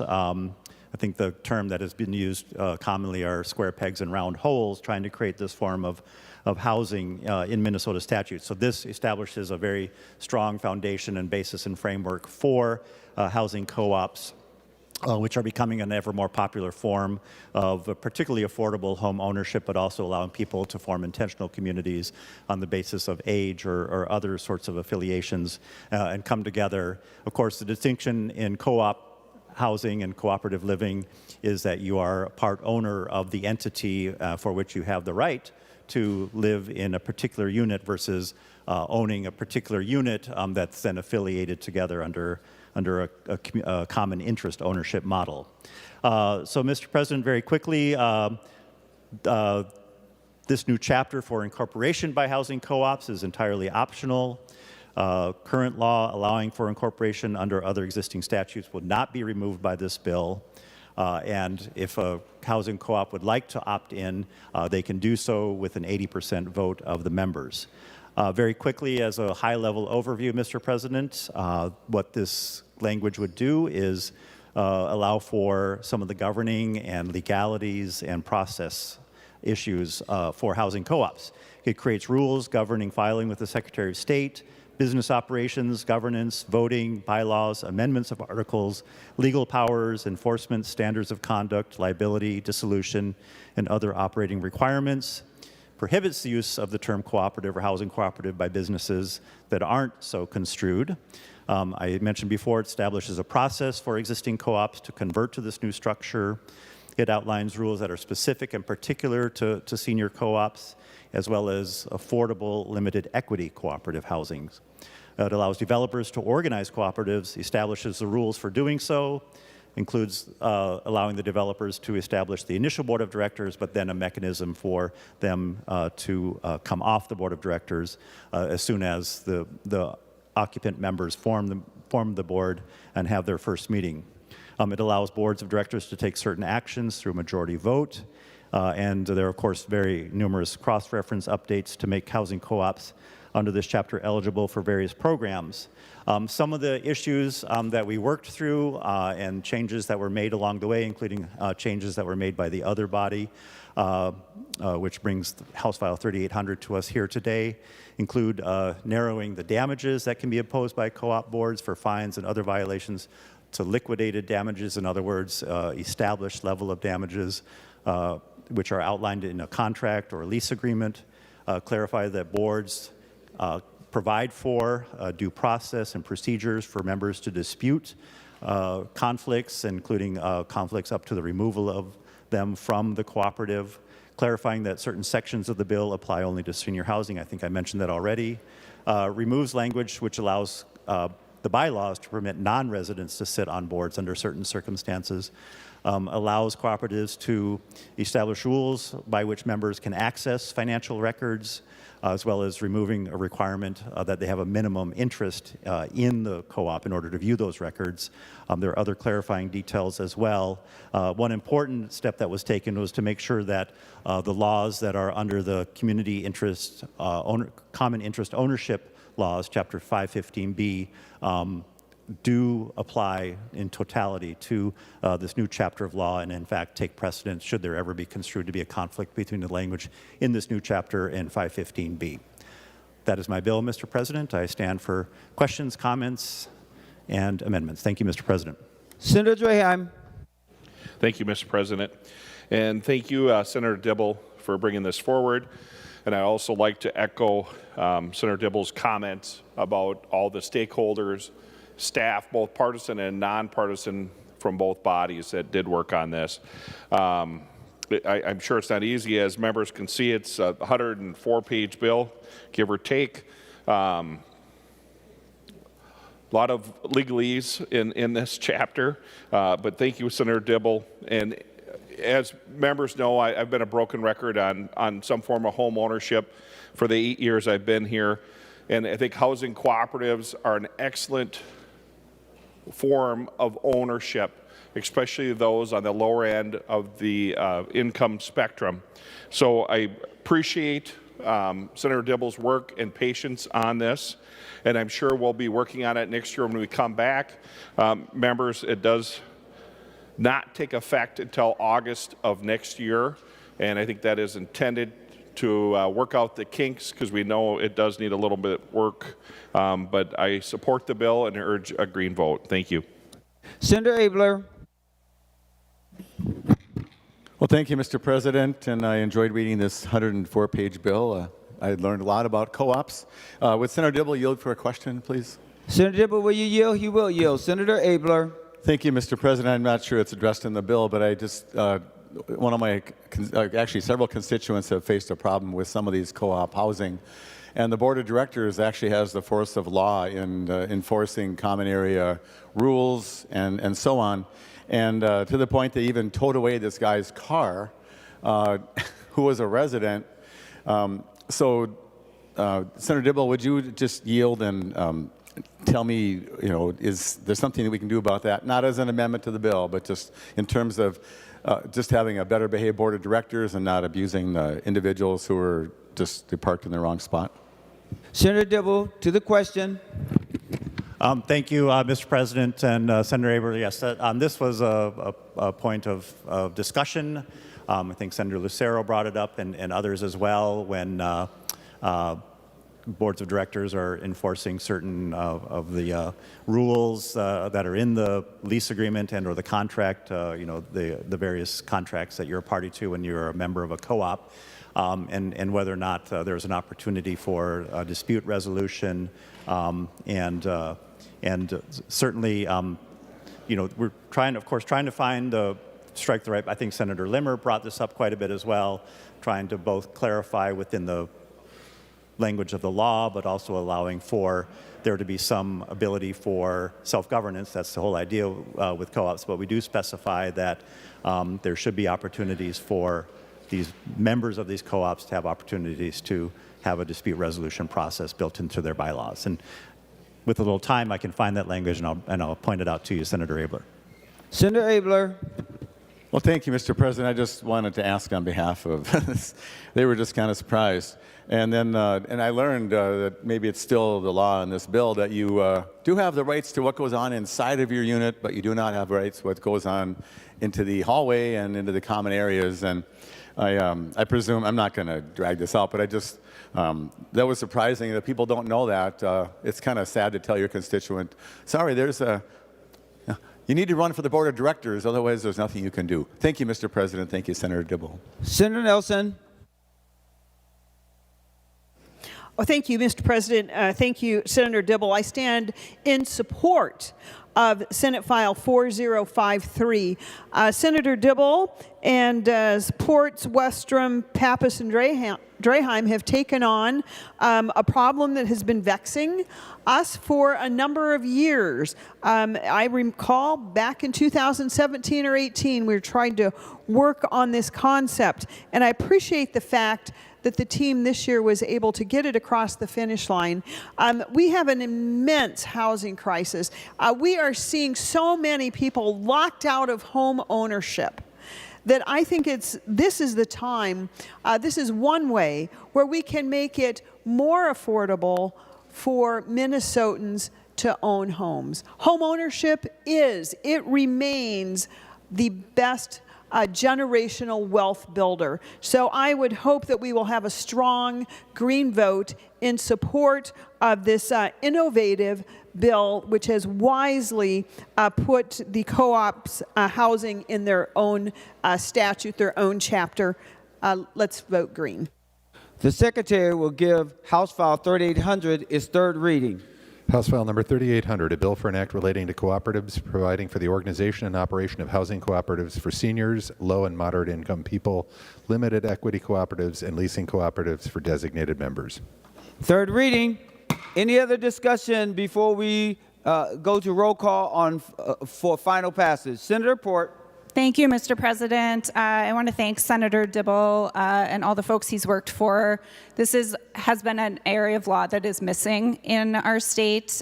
We've had numerous folks come through the Housing Committee who have talked about the inconsistencies in this area of law, so I appreciate the diligence, the work on this. It's a good bill. Vote green.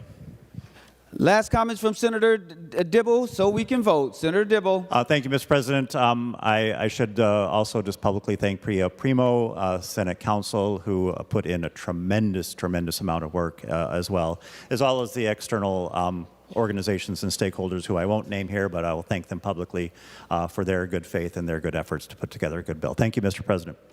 The Secretary will take roll on House File 3800 for final passage. Please vote, members.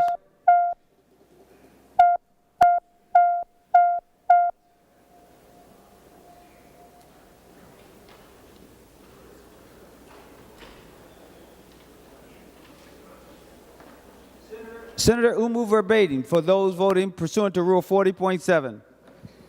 Thank you, Mr. President. Senator Bolden votes aye. Senator Bolden votes aye. And Senator Dietzick votes aye. And Senator Dietzick votes aye. Senator Jasinski for those voting pursuant to Rule 40.7. Thank you, Mr. President. Senator Anderson votes aye. Senator Anderson votes aye. Members, please vote.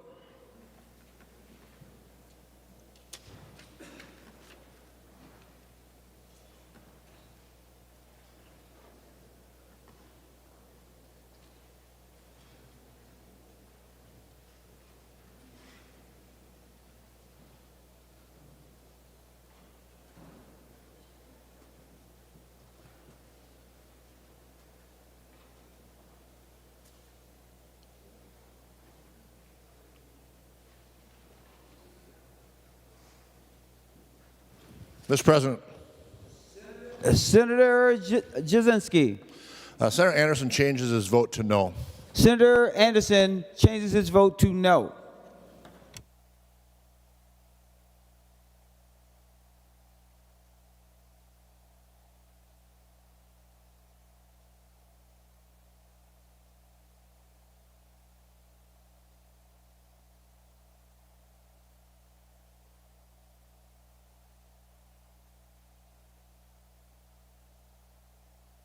All senators having voted who desires to vote, the Secretary will close the roll.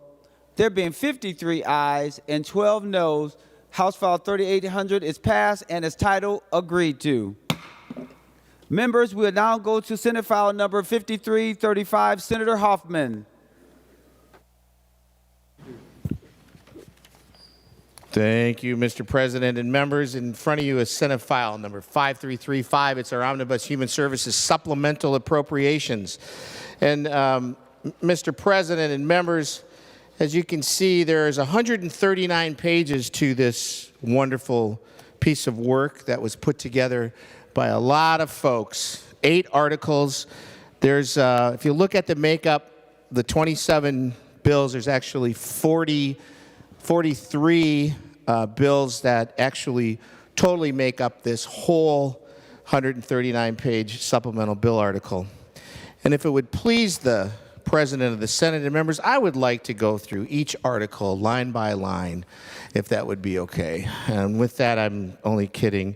And I do know, Mr. President and members, as you look at the spending provisions that we were given within our articles this year, I just want to highlight Senator Marty still owes our division $170 million from last year, and so if anybody wants to be able to find that, that would be wonderful as well.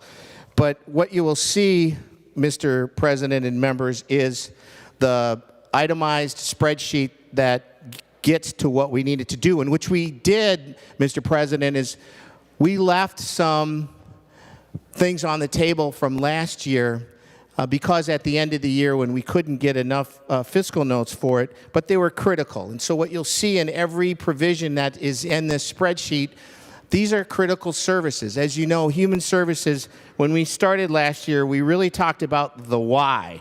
Why are we doing what we're doing? Why is this important? Which one of these has it relate to the work that is done in the state of Minnesota? A lot of times the Human Services Committee is that last safety net for folks receiving services in the state of Minnesota. And you name it, right? And as you look through the articles, Mr. President, Article 1, it's about disability services, where we really talked about Minnesota choices, about extending certain pandemic-era exemptions within the assessment side so that we address with the assessment backlog, which does 2 things. It's a county solution to the hospital bed crisis, and it really does things that make it more accessible for people that are needing services in Minnesota. Within that is also the acute care transition piece, which really gets into the unit-based waiver services under certain conditions within acute care hospitals. That also addresses those issues related to how do you get folks back into the home? And we know people would rather have their services at home than anywhere else, right? But in order to do that, you still got to address the workforce shortage that's sitting in here. Now, what we did was historical last year. This body passed one of the best human services bills in a long time, and it had to really look at workforce, right? We still have 53,000 job openings in the caregiver bucket, Mr. President, and it's something that we really need to think outside the box on. And what you have in front of you is folks thinking outside the box, not in a bipartisan manner, but I would say in a manner that is pragmatic and absolutely nonpartisan, because our drive is intent on the why. It's why we do what we do and for the who. And so you look at Article number 2, it gets into the aging services. We know we needed to expand the elderly waiver program by offering an enhanced budget rates through an exception process for people who have complex needs, right? We look at those enhanced intensive services, and by getting enhanced rates, the providers, covering the expenses for caring folks that are enrollees, will get more of the compensation, and once again, will take care of the people that need it. That's there. Article 3, you look at the opioid response account. Lots of conversations around, and remember what we did when Senator Abler was chair. We created the director of opioid and addiction in the state of Minnesota, and because of that, we really look at how do we expand the permissible uses of the child protection distributions to counties and tribes to include substance use prevention services to those families affected by addiction. Addiction is still the #1 killer in Minnesota, and we have an obligation and a moral obligation on behalf to do something about it in Minnesota. Article 4, Mr. President, really gets at the priority admissions and civil commitment piece that's there. As you know, there's a backlog of people that are in waiting for placements in the home and community-based services. They were sitting in jails. There are folks within our treatment programs that need to find that successful transition, right? And yet there's always a discussion about who gets priority A, priority B. Well, this case, we got together collectively and really try to address those issues within this year. And then you look at Article 5, Mr. President, direct care and treatment. This body said the Department of Human Services really needs to focus on the things that it's good at and the things that it's really good at, right? We need to create another entity. Direct care and treatment absolutely goes back to what we should have done years ago, right? And back to the very beginning of how human services was started in Minnesota. And you're going to see, Mr. President, there's going to be some amendments on the floor here that address some of the things that we find that are gaps in how direct care and treatment is actually established. And we still need to be able to go in and make sure that it's really transparent and accountable to the body at large here. And the work that has been done there's some wonderful, wonderful folks that work in there, and I'll give you the names of the people that do. Carrie and Dan, you know, the work that you did in providing us the information we needed in order to really understand what was going on, it's invaluable. And the commissioner, you need to understand that the two people that were in front of our committee all the time on that really made a difference. And along with that, Elise Bailey, Christy Grom, Matt Burdick, you really, Commissioner, need to know that not having access to people like that, they make a difference in helping us understand really what's the impact, the statewide impact. Same thing with Nicole Stockard when you're looking at what we do for our service to elderly. And I'll keep naming some more here, but you'll see some additions that we had in direct care and treatment. We have Senator Rasmussen, I know you're going to bring up, we need to have that open conversation. I'm looking forward to having that on the floor here as well. The DCD board responsibilities, the structure of that. The Article 6, last year, Mr. President, this body in the state said communications are free for people that are incarcerated. But people that our patients within the state system still had to pay for their communications. And it's unfair to me that people with disabilities are once again handed a peanut butter sandwich when you're handing a ham sandwich to somebody else, or a cheese sandwich. But I know that's not funny, Senator Abler, but I tried to be funny. But this is a serious matter. Why was it overlooked? Well, thank you, Senator Umar Verbatim, for bringing that to our topic, and thank you, team, for really making this a priority to make sure that there isn't discrimination within our work. You look at that, miscellaneous stuff, funding phone services, Article 7, which is technical corrections, things that we did last year, things that are in the past that we really need to look at. If you want to get in the weeds on those, we'd be more than happy to do that. And then you kind of look at some of the other things. 8 key spending areas. We're doing children and families caregiving support, right? And that's a mix of Senator Abler, Senator McEwen, Senator Bolden, really looked at respite services, PCA services, and children's out-of-home placement, work that's important. We also looked at supporting BIPOC providers in tribal case management, right? And that's something that you see Senator Abler, the governor, and Senator Fate, something they've been working on, and I'm glad to see that the same people are still working on it even this year. And then you look at workforce and training support. Did I mention, Mr. President, there were 53,000 job openings in the caregiver bucket? We need to keep addressing that, and I think that's something that's important. And I'd like to see more integration between DEED and the Department of Human Services. I know it's there, but we really need to do that. Hospital bed access crisis, and then you look at seniors and people with disabilities, right? When you look at the approach on that, how do we do that? We get bridging benefits, assistive technology partnerships, which is important because folks are realizing that, you know, what's an easier way to access? I can do it through not only remote telecommunications, but also the fact that it's interactive. We really had good discussions on that this year. We got to keep supporting the professional care providers and the businesses that are doing it. Targeted funding will help with autism spectrum disorder related conditions. In rural Minnesota, there are 4 nursing facilities across the state that we had to ensure care providers in the community settings were fully compensated, I didn't even say that, fully provided the money needed to them for caring for seniors and the high support needs. Those things we had made sure as we came back this year that we were going to address those, and we did. Senator Weber's on there. I mean, that was, you think about, folks, which was kind of fun, Mr. President, to have Senator Weber, the agriculture guy, come in front of our committee and testify. I almost got him to want to be part of our committee, Mr. President, so there you go. And so with that, I could keep going on, but I'm not going to in the interest of time, Mr. President. Thank you for hearing this Human Services Omnibus Budget Bill, and it's a good bill. Members, vote green. Senator Uckey. Senator Rasmussen. Thank you, Mr. President. I would offer the A43. Senator Rasmussen offers the A43. The Secretary will report the A43. Senator Rasmussen moves to amend Senate File Number 5335 as follows. Page 99, line 29, after services, insert. This is the A43 amendment.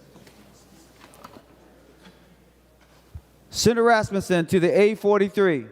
Thank you, Mr. President. The A43 is some language that was requested by the reviser and Senate Council in response to an amendment that we adopted in committee on this bill, which was to increase accountability and governance at the new direct care and treatment standalone agency. This amendment would just clarify some of the transitional aspects of ensuring that we have a direct care and treatment CEO who is accountable both to the Minnesota Senate and to the governor. Senator Hoffman to the A43. Thank you, Mr. President, and thank you, Senator Rasmussen. As you know, this has been an ongoing conversation. I know the other body has got something closely related to this, so I believe I take it as a friendly amendment. Vote yes. Members, we're on the A43. All in favor say aye. All those opposed say no. The motion prevails and the A43 is adopted. Senator Rasmussen for another amendment. Thank you, Mr. President. I would offer the A44. Senator Rasmussen offers the A44, and the Secretary will report the A44 amendment. Senator Rasmussen moves to amend Senate File Number 5335 as follows. Page 93, after line 16, insert. This is the A44 amendment. Senator Rasmussen to your A44. Thank you, Mr. President. Direct care and treatment handles very sensitive work on behalf of the state of Minnesota, including being charged with the care of individuals who are civilly committed, including individuals who have been deemed by the state to be mentally ill and dangerous to the public, in addition to individuals who are committed to the Minnesota Sex Offender Program. The A44 amendment would just make very clear that the chair of the executive board, who is also the CEO of the direct care and treatment, has the exclusive and sole independent authority to exercise the board's powers in regards to this very sensitive work and very important work that direct care and treatment does. I believe this amendment should be adopted because otherwise we would have a very part-time board that would be solely responsible for these important decisions. And I just believe it's important that we have the CEO of Direct Care and Treatment, who would have to come to the Senate for confirmation and also serves at the pleasure of the governor, making these important decisions on behalf of Minnesotans. So I would encourage members' support. Senator Hoffman to the A44. Mr. President and members, this is the same ongoing conversation that we just had, and we're going to continue. I know that the other body has a provision like this, so we're going to have a deep conversation within conference committee on this. So thank you, Senator Rasmussen. It's friendly. All those in favor of adoption of the A44 amendment say aye. All those opposed say no.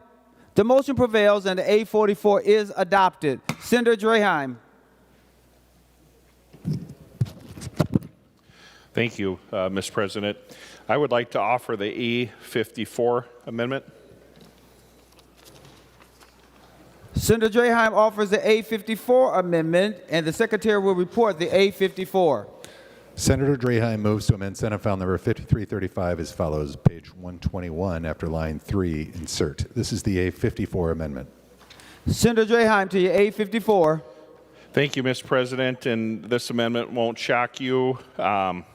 This amendment would provide increased accountability for grants to private organizations. Members, last week we got an Office of Legislative Auditor report showing that the department was too lax on safeguards and oversight for grant programs. And this amendment would put in 3 different spots where any outside grant would have to have some reporting. And that reporting is language that we put in that actually just went in effect, I believe, this April. Under 16B.98, and it's under the grantee evaluation and subsection 12, and that just talks about what has to be included in that evaluation. The report must summarize, state the amount of the grant, and the grant has to be over 25,000 members per this section of law. So I urge a green vote, and I hope everyone will support it.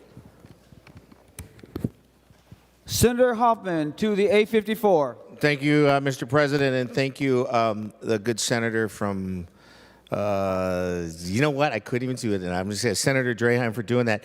Absolutely, there's some things that we will need to work out because there are some things that the department, we are already doing some of this stuff, but this just gets us to say, let's be clear about it. So yeah, let's go to conference committee and have the conversation. Take it, I accept it, green. Members, all those in favor of the A54 amendment adoption, say aye.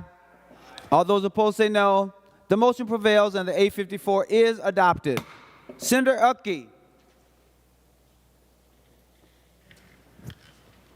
Thank you, Mr. President. Sorry to throw you a curveball there a couple times, but anyhow, Mr. President, I would like to offer the A55 amendment. Senator Uckey offers the A55 amendment. The Secretary will report the A55 Uckey amendment. Senator Rutke moves to amend Senate File Number 5335 as follows. Page 61, line 7, delete or Todd County. This is the A55 amendment. Senator Uckey, to your A55. Thank you, Mr. President and members. This amendment is more of a technical change. You'll see it's all on the same page, page 61 of our current bill. And just because of the circumstances related to the individual in Todd County, it had to be separated from Beltrami County, and then we're just adding the 2 separate paragraphs. So it's just moving it down a little bit so that we can still reimburse the county, but this is now worded correctly so that it can go through the system. Thank you, Mr. President. Senator Hoffman to the A55 Uckey amendment. Thank you, Mr. President. Thank you, Senator Uckey. I absolutely agree with you. Let's go take care of Todd County. All in favor of the A55 amendment or the adoption, say aye. All those opposed, say no. The A55 is adopted. Senator Pratt.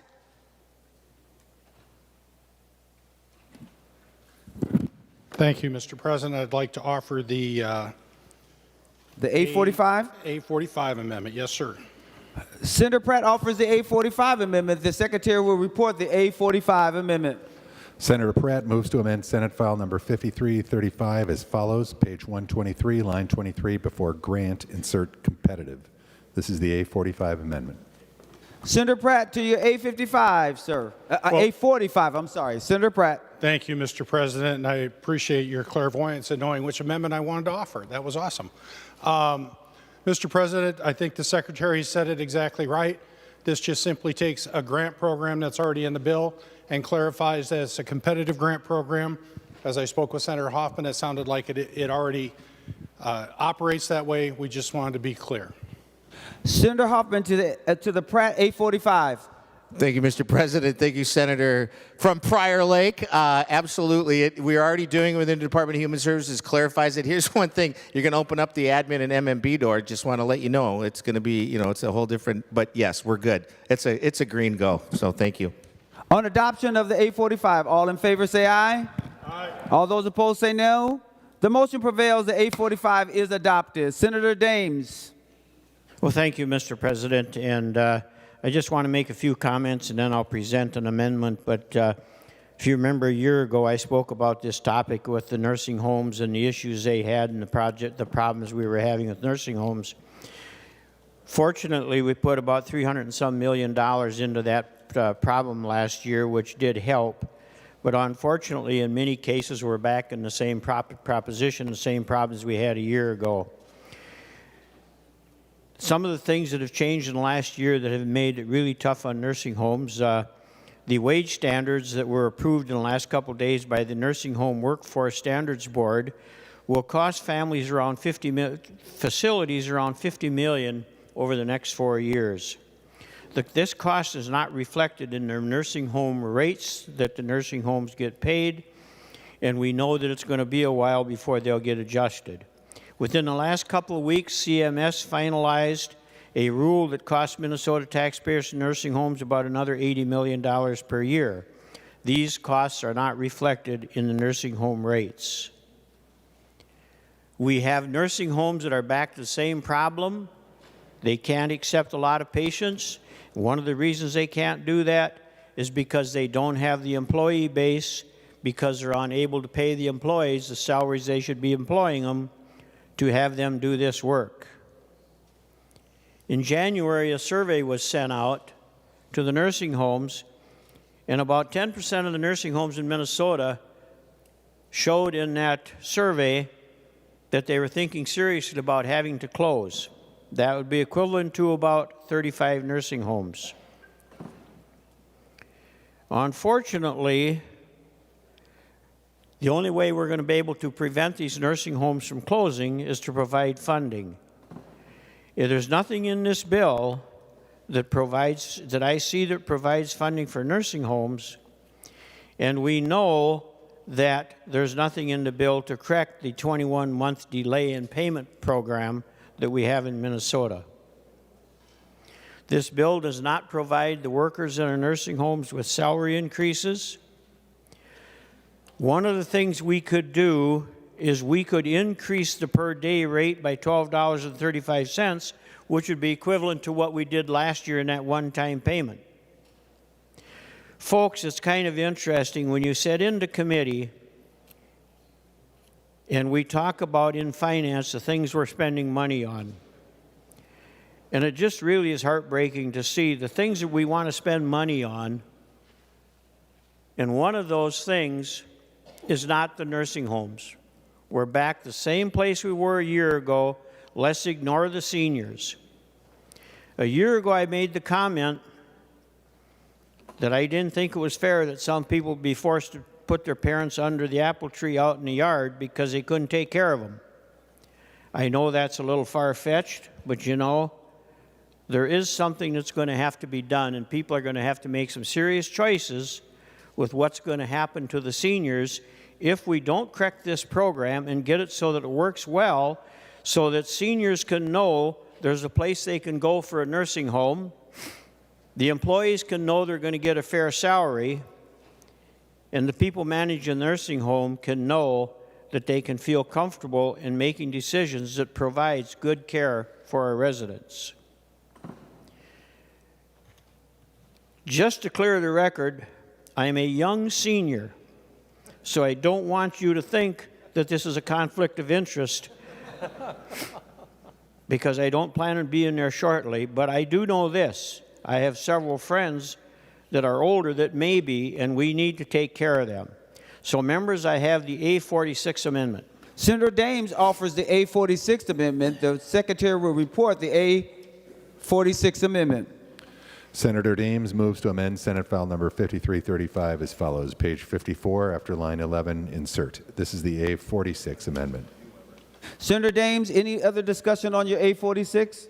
Yes, thank you, members, for listening to the explanation of the A46 amendment. That would provide that $12.35 per resident day that I was talking about. And folks, we really need to start being serious about this. You look across the street from the Senate office building, and there's a sign in a window. And that sign says we're going to spend $730 million to refurbish a building. Now, that's fine. It's going to make people feel real well. But I look at that, and I understand that they're going to be moving to the Centennial office building while their building is being refurbished. Now, if we have enough room that we can move the entire house over to the Centennial Office Building, maybe we should have looked a little bit different and realized that maybe we should have utilized that building and not be putting $730 million to refurbish another building, and a lot of it going to put an addition on. But that's what we chose to do. As we have seniors, like I say, not knowing where they're going to go and how they're going to get taken care of. I just want to plea again that we need to realize that our seniors are very, very welcome members and that we need to take care of them. If we take a look at what they've done in their lifetime to make it so that we could be here today to discuss these issues, we need to remember that when we look at how we spend our money and make sure we take care of these seniors. So I would encourage a green vote on this amendment. Senator Dames, were you requesting a roll call vote because you said a green vote? Mr. No. All right, Senator Hoffman to the A46. Thank you, Mr. President. And once again, Senator Dames shows us really why we do what we do, right? And this is important conversation, important work, and the priorities that are there. And Mr. President, it is it's against Rule 7.4, but I'm just going to set that aside. So because it does move the target, but I want to let you know this: what Senator Dames is saying is very valid.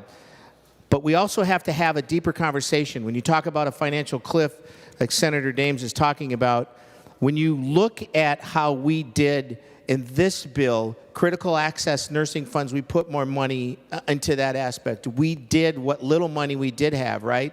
And also, if you look at last year, when you look at how the rate structure was set up, that also closes that gap. Should we and can we absolutely come back in a budget year and keep talking about this? And I'm so glad Senator Dames is now going to join the Human Services Committee as a member, because twice now in the last year he has brought this critical component up.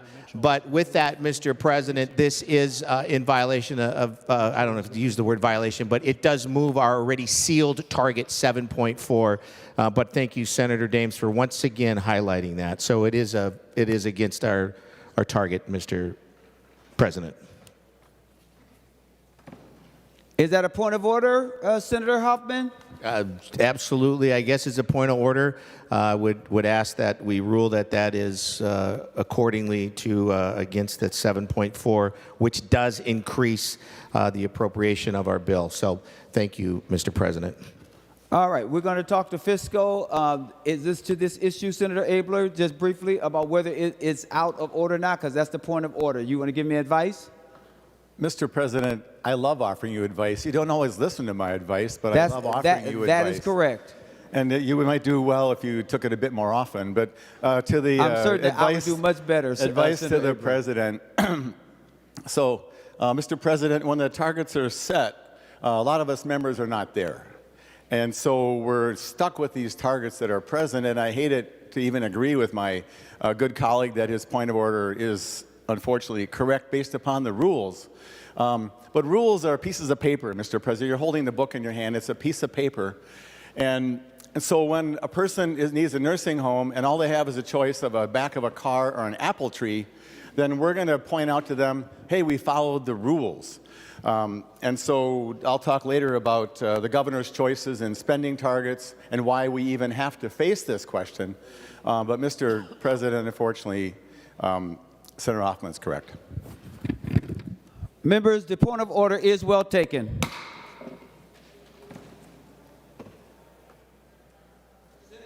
Senator Lang. Thank you, Mr. President. And I would like to offer the A47 amendment. Senator Lang offers the A47 amendment, and the Secretary will report the A47 amendment.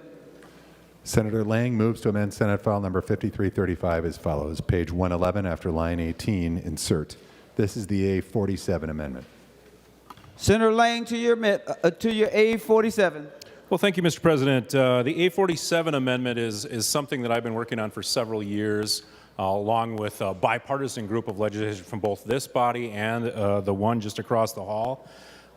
This is an amendment that shows some sort of urgency. And for the first time in many years, I think we're really starting to get that little bit of sparkle and a little bit of attention both here in the Senate and in the House and from the governor's office. There was what I would call a little bit low target pressed on to the Emergency Medical Services Task Force that we've been sitting on for the last year, along with Senator Seeberger and Senator Hochschild and a bunch of members of the House, Senator Rasmussen. This amendment in its whole is the EMS emergency funding bill. And Mr. President, I'd like to point out the fact that this is an emergency funding bill. It says it right in the title. The time is now. We have to act on funding our EMS services state of Minnesota. Just a little bit about this emergency funding package. It's $120 million. That's a good start, Mr. President. That gets us just to the point where we could start really funding our EMS services in greater Minnesota, which in turn help our services in the metro area, Senators. The bill allows for 20% equal payments to all eligible applicants, 40% additional payments to prorated based on the square mileage of the primary service areas, capped at 1,200 square miles, and of course, focusing on those rural greater Minnesota communities. 40% of the funds will be prioritized based on EMS response points, typically saying focusing on the smaller, more volunteer-heavy providers. Mr. President, I would tell you that the EMS crisis that we're experiencing right now demands a response from us in the legislature. It absolutely does. We have to fund our EMS services. This isn't a hyperbole that we're talking about whether life-saving care continues to be available in Minnesotans across the state. This is a must. This must happen. I can tell you, Mr. President, I've been on too many accident scenes where those rural providers are driving 20-year-old ambulances, 400,000 miles on them, Senators. I'm telling you right now. With that, Mr. President, I would encourage Senator Hoffman to take a close look at this. Thank you. Senator Aaron McEwen. Thank you, Mr. President. And Mr. President, I want to thank the good senator from Candy-Yohai? Great. For bringing this very important issue to our ears and to this floor. The good senator from Candy-Yohai at no point said anything incorrect at all. This is an incredibly important topic. This is an incredibly important issue. It is, however, unfortunately, not an issue that is before the Human Services Committee. It also would increase the amount appropriated for this bill quite considerably. And so I would ask you to find this amendment, unfortunately, incredibly unfortunately, both not germane under 32.2 or 30.2, excuse me, and then also not within the budget targets 7.3. But also it's very important, Mr. President. I hope we do see something about this in front of us, just not with this bill. Members, I am getting ready to rule because I have consulted with our fiscal folks.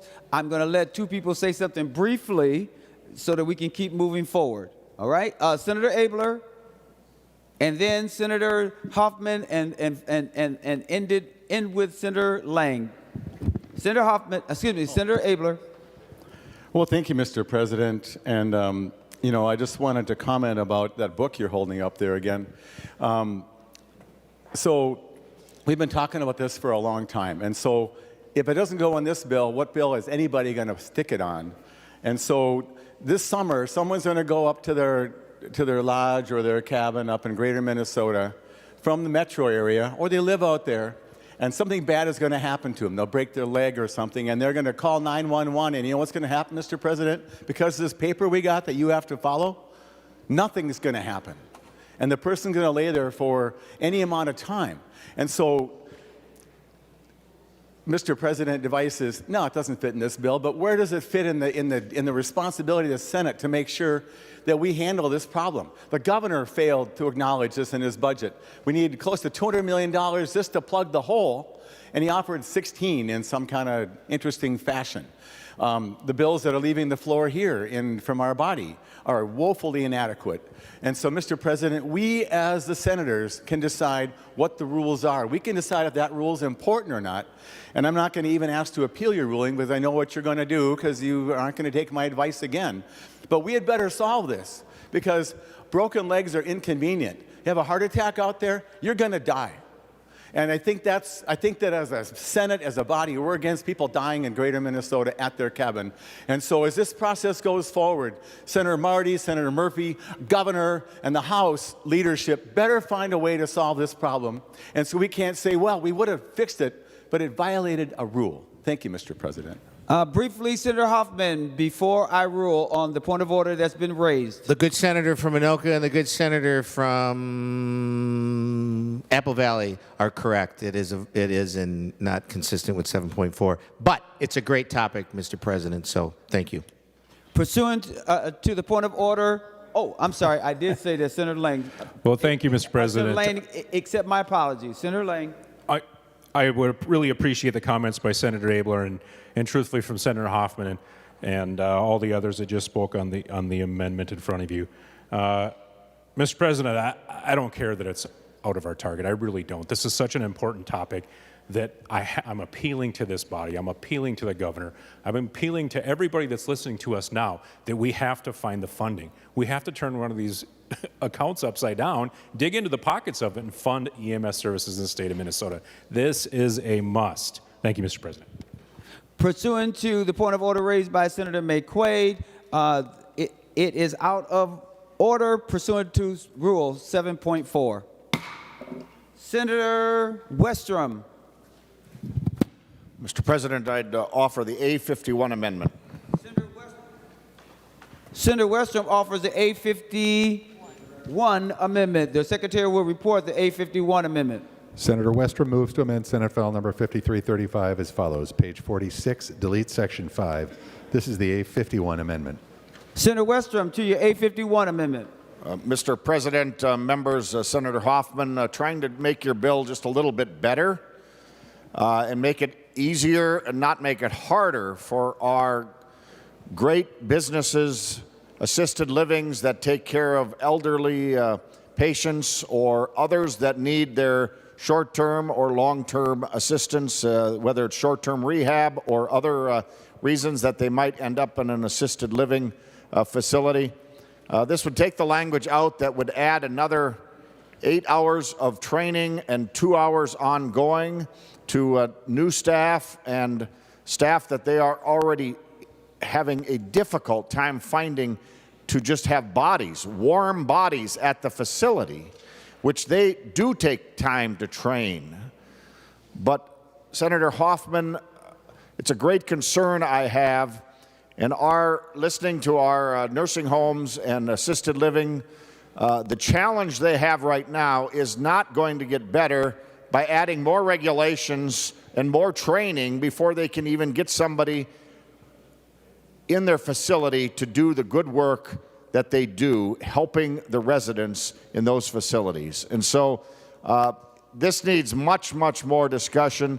Adding more burden and regulation to already a challenged situation is not going to make it better. And we just heard about the financial distress and challenges that they have. And now if we add more training requirements, it's just going to exacerbate the problem. So members, I would urge your support to remove this language and let our assisted livings and nursing homes have a little bit of breathing room and just an ability to survive so they can protect and take care of the elderly that they are working so hard to do. But this goes in the wrong direction of making that situation better. Further discussion of the A51 amendment. Senator Hoffman. Thank you, Madam President. Thank you, Mr. Senator, who brought shrimp to the state of Minnesota on that bill. Do you remember that, good senator? This, however, is not a good piece, and let me tell you why. Let me explain that, Madam President. It deletes our de-escalation and our mental health training that our ombudsman for long-term care requested in our committee. Now, it is also my understanding, Madam President, that the Office of Long-Term Care, the Ombudsman's Office, has already worked on some compromised language to getting to the point that the good senator who brought shrimp to Minnesota brought up. But I think with that, having said that, I want to go into conference committee with the compromise language and knowing that the other body has got something. So I do not want us to vote yes on this. So please vote no on this amendment. Or Senator Westrom, if you just withdraw it, knowing that there was a compromise language conversation already this morning, as indicated, we can move forward. But with that, Madam President, thank you. Senator Klein. Madam President, I request a roll call. There'll be a roll call. Further discussion on the A51 amendment. Senator Rasmussen. Thank you, Madam President. And I thank Senator Westrom for bringing this amendment. And when we had the underlying bill that this amendment would delete debated in committee, I really appreciate the chair of the Human Services Committee making a commitment that we would only move forward with this language if all the parties agreed to it.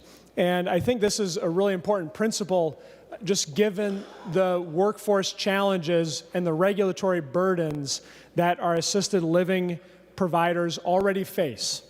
And one of the concerns that I had when this came to committee is that the Office of the Ombudsman didn't take a comprehensive view of all of the training requirements and regulations that our assisted living providers already have to comply with.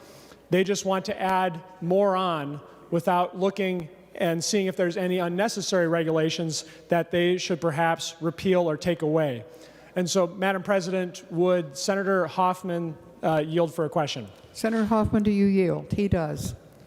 Thank you, Madam President, and thank you, Senator Hoffman, for yielding. And I do appreciate in committee your commitment that we wouldn't move forward with this language unless it had been agreed on. And Mr. Hoffman, Senator Hoffman, is the language in the bill agreed to by all parties, or are they still opposed?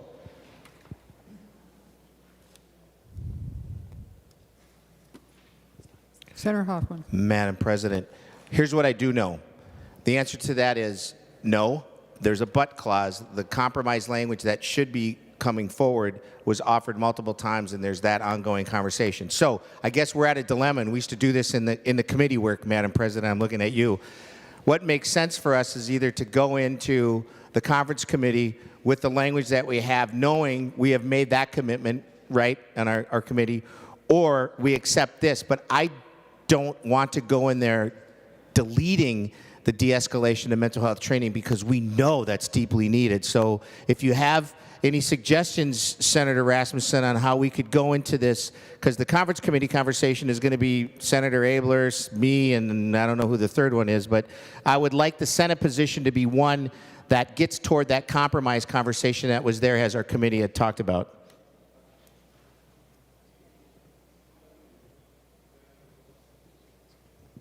Senator Rasmussen. Thank you, Madam President. And thank you, Senator Hoffman. And Madam President, I do appreciate the chair of the Human Services Committee's commitment to working with stakeholders. However, the Office of the Ombudsman has not done their work. It's my understanding that this bill hasn't even yet been introduced in the other body, and that they haven't done the work to work with the assisted living providers and to figure out how they can make sure that they have the training they need while also being able to do the other important work that they have to do. And so I think, Madam President and members, it's important that if we're going to pass this bill off the floor today, that we make sure our work is done. And this bill has not yet, the underlying bill that the A51 amendment would remove still requires some work. I think we have acknowledged that on the floor, that this bill still needs some work. And so I would request that members support the Westrom amendment. Let's let the Office of the Ombudsman continue their work, but it's not ready to pass the floor of the Senate today. Thank you, Madam President. Senator Westbrook. Thank you, Madam President. 2 points I'd like to correct Senator Hoffman on. Number one, I may not have muskie in my district, but I am the one that brought the shrimp to dinner, so just remember that. The other point that I'd like to make is that I am certainly in favor of the Senator Westrom's amendment. Earlier in his presentation, Senator Hoffman mentioned about the great shortage of workers that we have. The provision that is included in the bill does nothing to help that, but indeed exacerbates the problem. I think we all recognize the importance of training and what have you, but when we provide these type of mandates on our facilities without funding, without any measure to help them provide that training, quite frankly, all we've done is created additional problems for them. And I understand Senator Hoffman's desire to go into conference committee, but quite frankly, if there is compromise language being worked on, better that we go in without anything, and then there's actually pressure on people to get the compromise done. Thank you, Madam President. Further discussion on the A51 amendment. Senator Greenhagen. Oh, thank you, Madam President. Yeah, I rise in support of Senator Westrum's amendment also. You know, one of the things I've learned, having been on the school board and then just dealing with my nursing homes, is government is good at putting additional mandates onto things and requirements. Well intended, I understand that. But the point is, what I learned on the school board is, if you're going to mandate this requirement and pile it on top, then drop something off the bottom. And I think based on the discussion, it doesn't sound like that's been done. We can't just keep piling on top. I'll give you an illustration from education. I heard time and again in special ed where we have students who desperately needed additional help due to their disabilities or health problems that they had. And yet I would have the teachers and staff tell me that they spent more time filling out paperwork than dealing with the student. And that's where I'm afraid we're going with this. Again, if you pile more on the top, then something's got to drop off the bottom to keep things in balance. And from the discussion we've had here, and I'm not on the committee, but it doesn't sound like that's been done. So I would rise in support of Senator Westrum's amendment.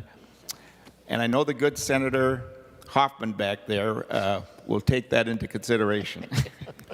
Further discussion. Senator Hoffman. Thank you, Madam President. And although I'm no longer serving on the school board like the good senator and I did years ago, but Madam President, here's what we have in front of us.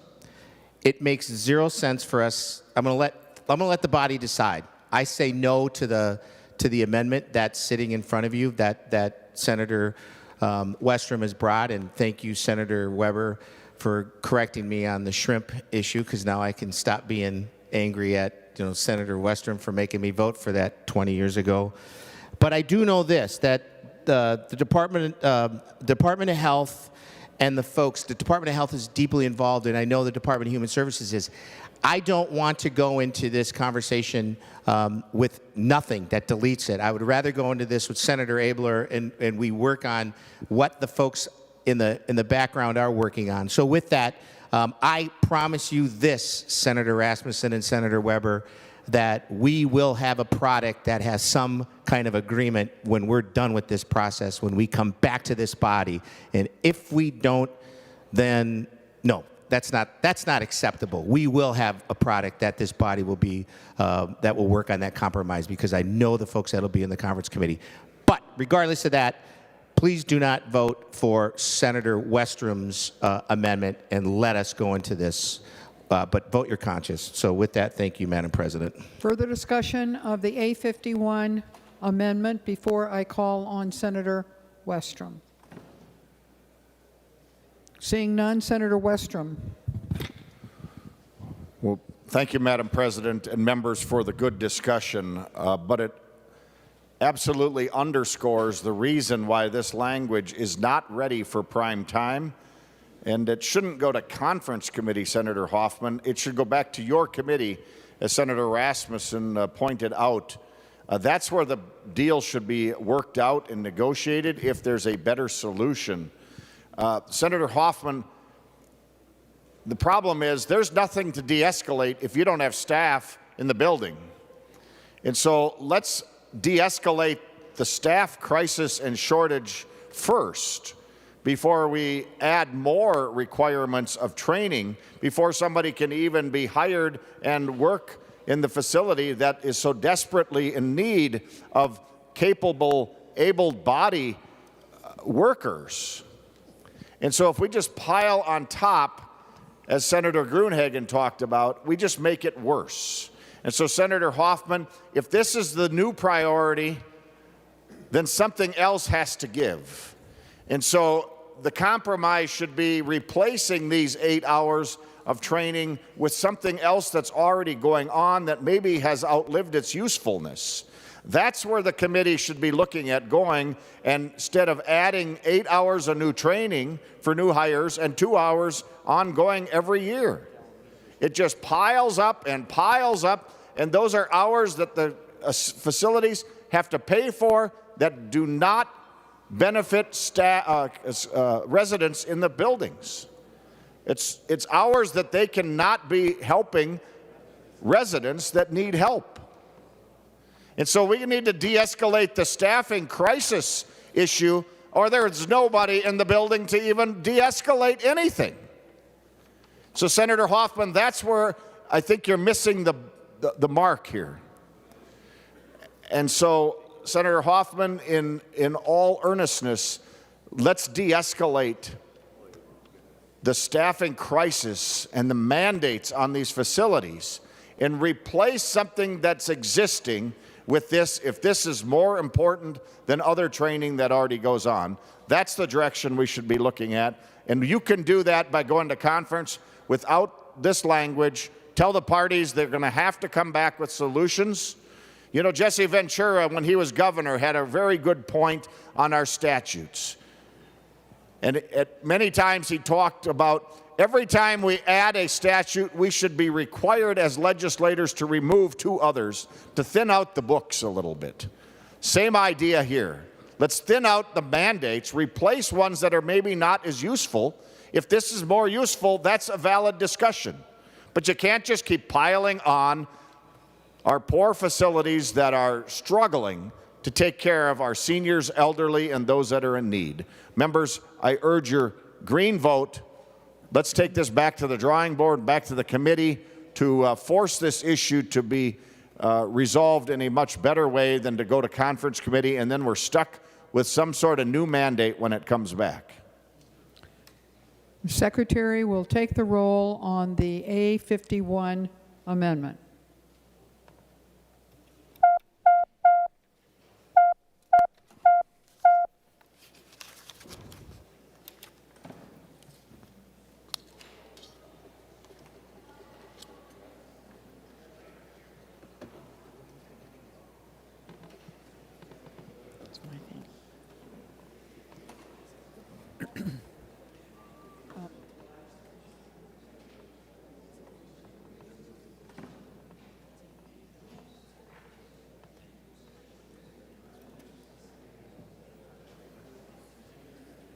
For those voting under Rule 40.7, Senator Blumenauer-Baten. Thank you, Madam President. Report that Senator Bolden votes no.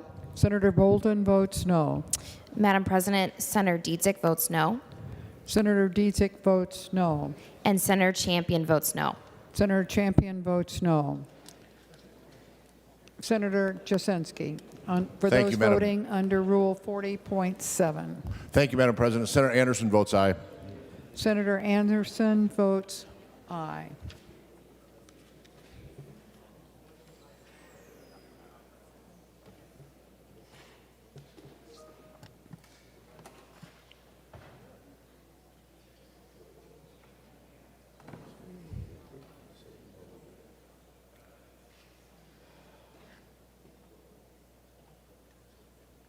We're waiting for those who are in conference committee to come to the chamber.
Secretary will close the roll. There being 32 ayes and 34 nays, the motion does not prevail. The amendment is not adopted. Further discussion of Senate File 5335. Senator Abler. Well, thank you, Madam President. I have an amendment coming, which will be the, just so people get ready, it's the A75. But I want to talk to the bill for a second so people can prepare for that. And I didn't get to offer my opening remarks to the bill. We got into amendments. And so this is a topic, the topics in this bill touch so many people, well over 100,000 Minnesotans, for whom the services we provide are literally life and death. Thrive, not thrive, get outside of your house, get out of bed, or not get out of bed, thrive and be able to have help over the weekend, getting out of bed, and maybe not be found in a bad state come Monday morning because you couldn't find help. And so this topic is just essential to so many people, and I wanted to first off commend Senator Hoffman for the way he deported the committee, and actually the way that today has gone. This topic really doesn't belong political, and the last vote was not a political vote, it was a policy vote, and that's totally great. We can discuss policy. But I don't think, Madam President, that you're going to see much politics in this bill. You're going to see some good ideas, you're going to see some mediocre ideas and some ideas that are missing from the governor, which should stay missing. You're going to see things that could have been here if there was a target that would support the really critical needs of this population. But Senator Hoffman has been I think all the chairs in this body today should be envious of the way he deported himself in the committee, the way he collaborated across the aisle, the way he listened to ideas based upon ideas. And this bill is a product of that. I think the way today's floor was carried, where members of both sides brought up, actually just one side, I guess, brought up amendments, but they were entertained, and they'll go and they'll be considered in their conference process in a way that is what people think the Senate should be. There's been too much, Madam President. You've been here long enough to know what I'm saying. There was a time when at least half of the amendments from one side and the minority would be adopted and considered. That has gone a long ways from this. This bill is an exemplar of how the Senate could go back to functioning in a really healthy way. This is a bill as an exemplar of how we could get done with this session by listening to voices on all sides and moving things in a way that is advisable by maybe 60 to 70% of the body. And so this bill is that bill. And I don't know if I'll do closing comments. Maybe I'll do them now and just get done. This is a bill people can feel comfortable voting for what's in it. Everything that I wish were in it is not, and part of that is a function of the targets, which were set by a group way beyond. Nobody invited me to that meeting, Madam President. I don't know why. The governor sat down with some people, and I don't know who got to go to the meeting. I don't know if he just did it by himself and then told the House and Senate just go do this, and then they said, okay, we'll go along with those numbers, or if they weighed in a real way and there was consideration about the needs. But I can tell you, Madam President, the need in this, there's some needs that are remaining in this bill germane to this topic, and that's nursing homes, assisted livings, home care, and just general disability services, and they're addressed in the best way possible given the target Senator Hoffman had. I will also predict Senator Hoffman was not in that meeting either to decide what the target should be, and if he had his way, this bill would be considerably focused on the essential needs, not wasting money, not on cute little grants to some wonderful group, but into the core functions of this state. And Madam President, now I'll move the A75 amendment, Madam Chair. I'll move the A75. The Secretary will report the amendment. Senator Abler moves to amend Senate File 5335 as follows. Page 111 after line 18, insert. This is the A75 amendment.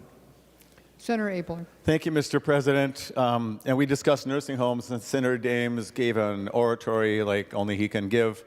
And I appreciate him pointing out he has no conflict on this bill, so that's nice. But the needs of the long-term care industry are profound. Senator Hoffman mentioned 53,000 workers we need. And where are you going to find them, and how are you even going to make it work? So between funding challenges, which are exacerbated by the recent decisions by the board of nursing homes or whatever it's called, without funding to increase the rates, it puts a lot of pressure on these places that are already under pressure. Senator Dames gave a little bit of data about some of the challenges these places face. 10% are considering closing, and others they're burning through their reserves and they have little left. CMS, God bless we think we're smart, Madam President, in St. Paul. When you go to Washington, you're even smarter. And so the geniuses there have decided, we need nurses in nursing homes. That's what they're called, nursing homes. You better have a nurse there, and there better be one there all the time, 24/7. The only challenge is there aren't enough licensed nurses in Minnesota to go around to do that if they could even afford the price. And so the A75 asked the commissioner, would you please try to get a waiver so we can have a normal amount of nurses serving the needs that have been working just fine all along. And so this idea has only come up lately. I want to thank Mr. Monahan for on short notice drafting this. And by the way, Madam President, without naming all their names, the human service cadre of staff is phenomenal, and I would dare say amongst the finest in the Senate. So I would hope that members can support the A75, and I think it'll be a good start toward helping these nursing homes have a little respite and actually serve. Further discussion.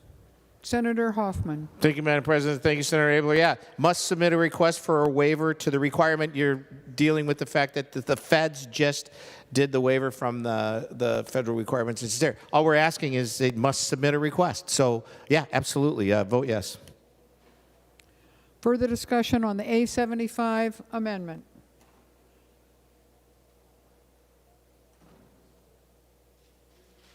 Seeing none, all those in favor, please say aye.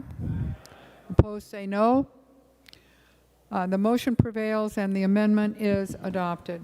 Further discussion on Senate File 5335. Senator Abler. Thank you, Madam President, and I'll move the A52 amendment.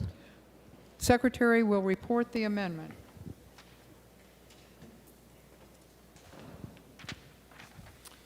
Senator Abler moves to amend Senate File number 5335 as follows. Page 42, after line 1, insert. This is the A52 amendment. Senator Abler. Thank you, Mr.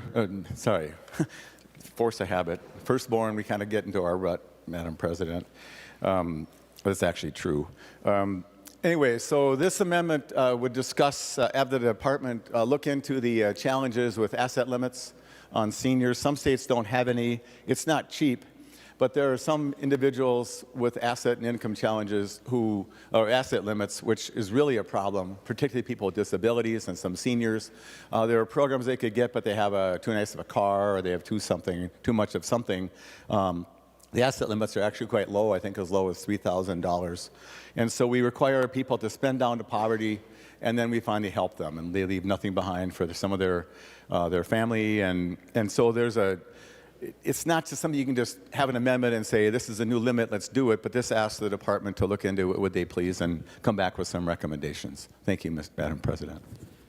Discussion of the A52 amendment. Senator Hoffman. Thank you, Madam President. And will Senator Abler yield? Senator Abler, will you yield? Yeah. He does. Senator Hoffman. Senator Abler, thank you. This is something that has bothered a lot of us that work in this world. When you're looking at the standard income at 133% of federal poverty guidelines, the whole spend down provisions, things that we have been fixing systemically because of the structured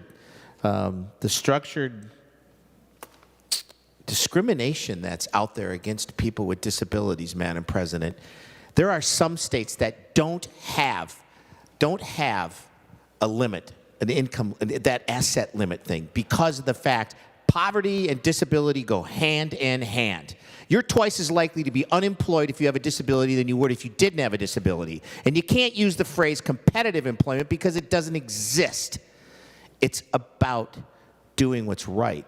Senator Abler, knowing what we know, do you know if there's a fiscal note on this, or how do you want to see us do this going forward? Because you're hitting every spot that needs to be hit on here, especially on the fact that a medical assistance spend down is discriminatory. Medical assistance, oh, we're going to cap this on that.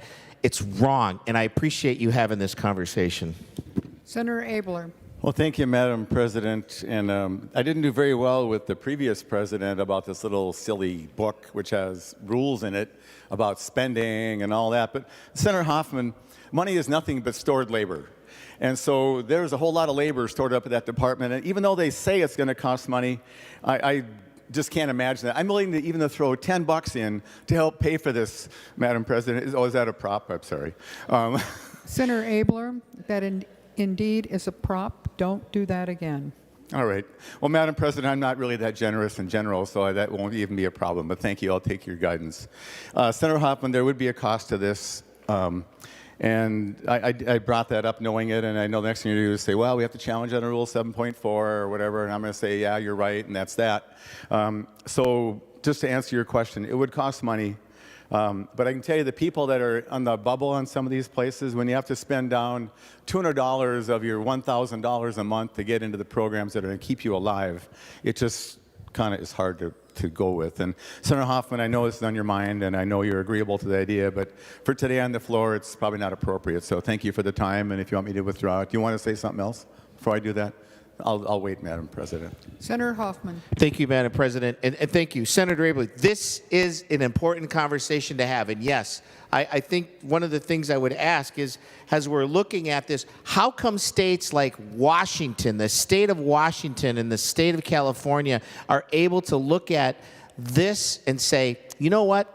We are not going to discriminate against people with disabilities on that piece. I think you're onto something on that. And so, again, like we've done historically in our committee, what's the committee's desire here? How do we want to go about this? Do not lose this framework conversation. Yes, we know you're going to get that, and I'm not going to put a prop up either, Madam President, but we know that that's an issue, right?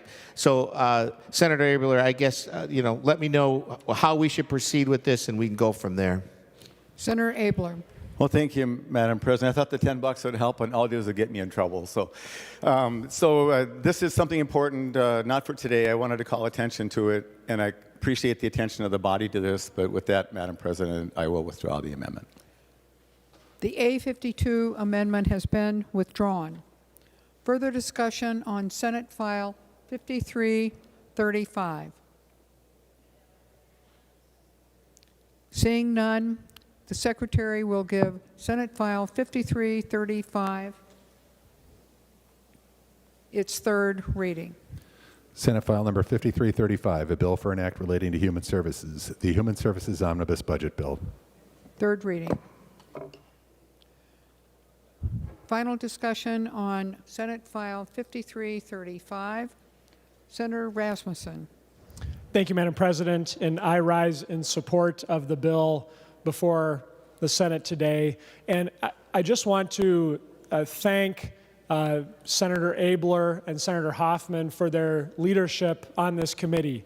It is a committee where members of either party can bring ideas, members of the public can bring ideas, and they have open debate and dialogue, and we don't just simply rubber stamp what agencies put in front of us. And so I appreciate the work of all of my colleagues on the Senate Human Services Committee and the work that has produced the bill before the body today.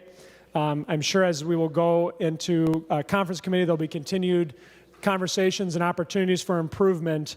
But I do think whether we look at prioritizing opportunities to increase access to mental health services and pilot programs that are funded in this bill, looking at removing some unnecessary requirements that are put on seniors who are looking to get into assisted living.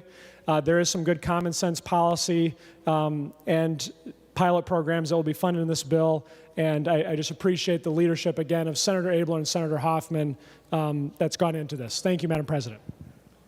Senator McEwen. Thank you, Madam President, and I also rise in support of this bill. This is some of the most important work we do in the legislature is in the Human Services Committee, and I just want to call attention to two really important provisions and name two really important people who helped bring this forward. Maribel and Mateo came to our committee to talk about how when Mateo was born, he had to stay in the hospital for almost 10 months before they could arrange for at-home nursing care so that he could go live at home with his mom.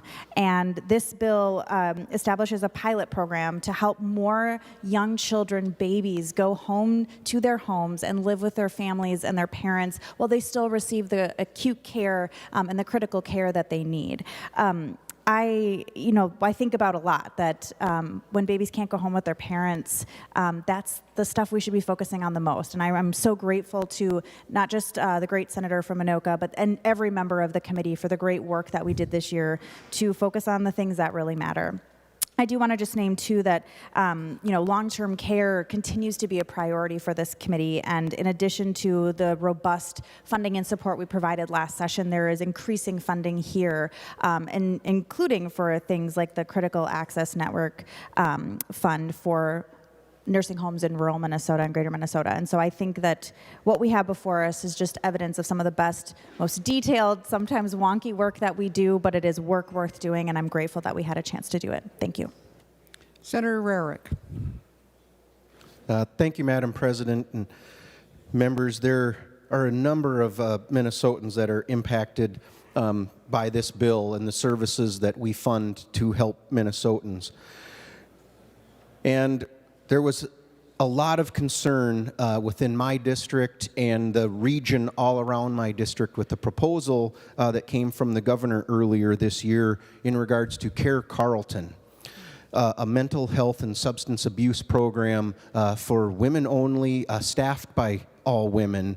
And the governor's proposal was to shift the beds to another area and close this facility. And Madam President, members, we get these spreadsheets all the time in front of us, and we learn fairly quickly here what they mean, but I'm wondering if Senator Hoffman would yield to a question. Senator Hoffman, do you yield? He does. Senator Rarick. Thank you, Madam President. And Senator Hoffman, when we look at line 119 of the spreadsheet, we see in parentheses, which means we're deducting money from in the governor's proposal of $2.7 million this year and $8.9 million in the next biennium. In the Senate proposal, we see zeros. And I think a lot of people see those zeros and are worried that that means you're cutting the funding or there's no funding. Can you help clarify for the people who don't always understand these spreadsheets what those zeros represent? Senator Hoffman. Madam President, thank you to the good senator from northern Minnesota. Almost the Iron Range, Madam President. But to Senator Rarick's point, thank you. It looks confusing because here's what it was. In the administrative proposal, it was to eliminate the funding to care. Then it was to shift that to be spent someplace else. But in a sense, what it was doing was it was shutting down that care facility in Carleton, in your backyard.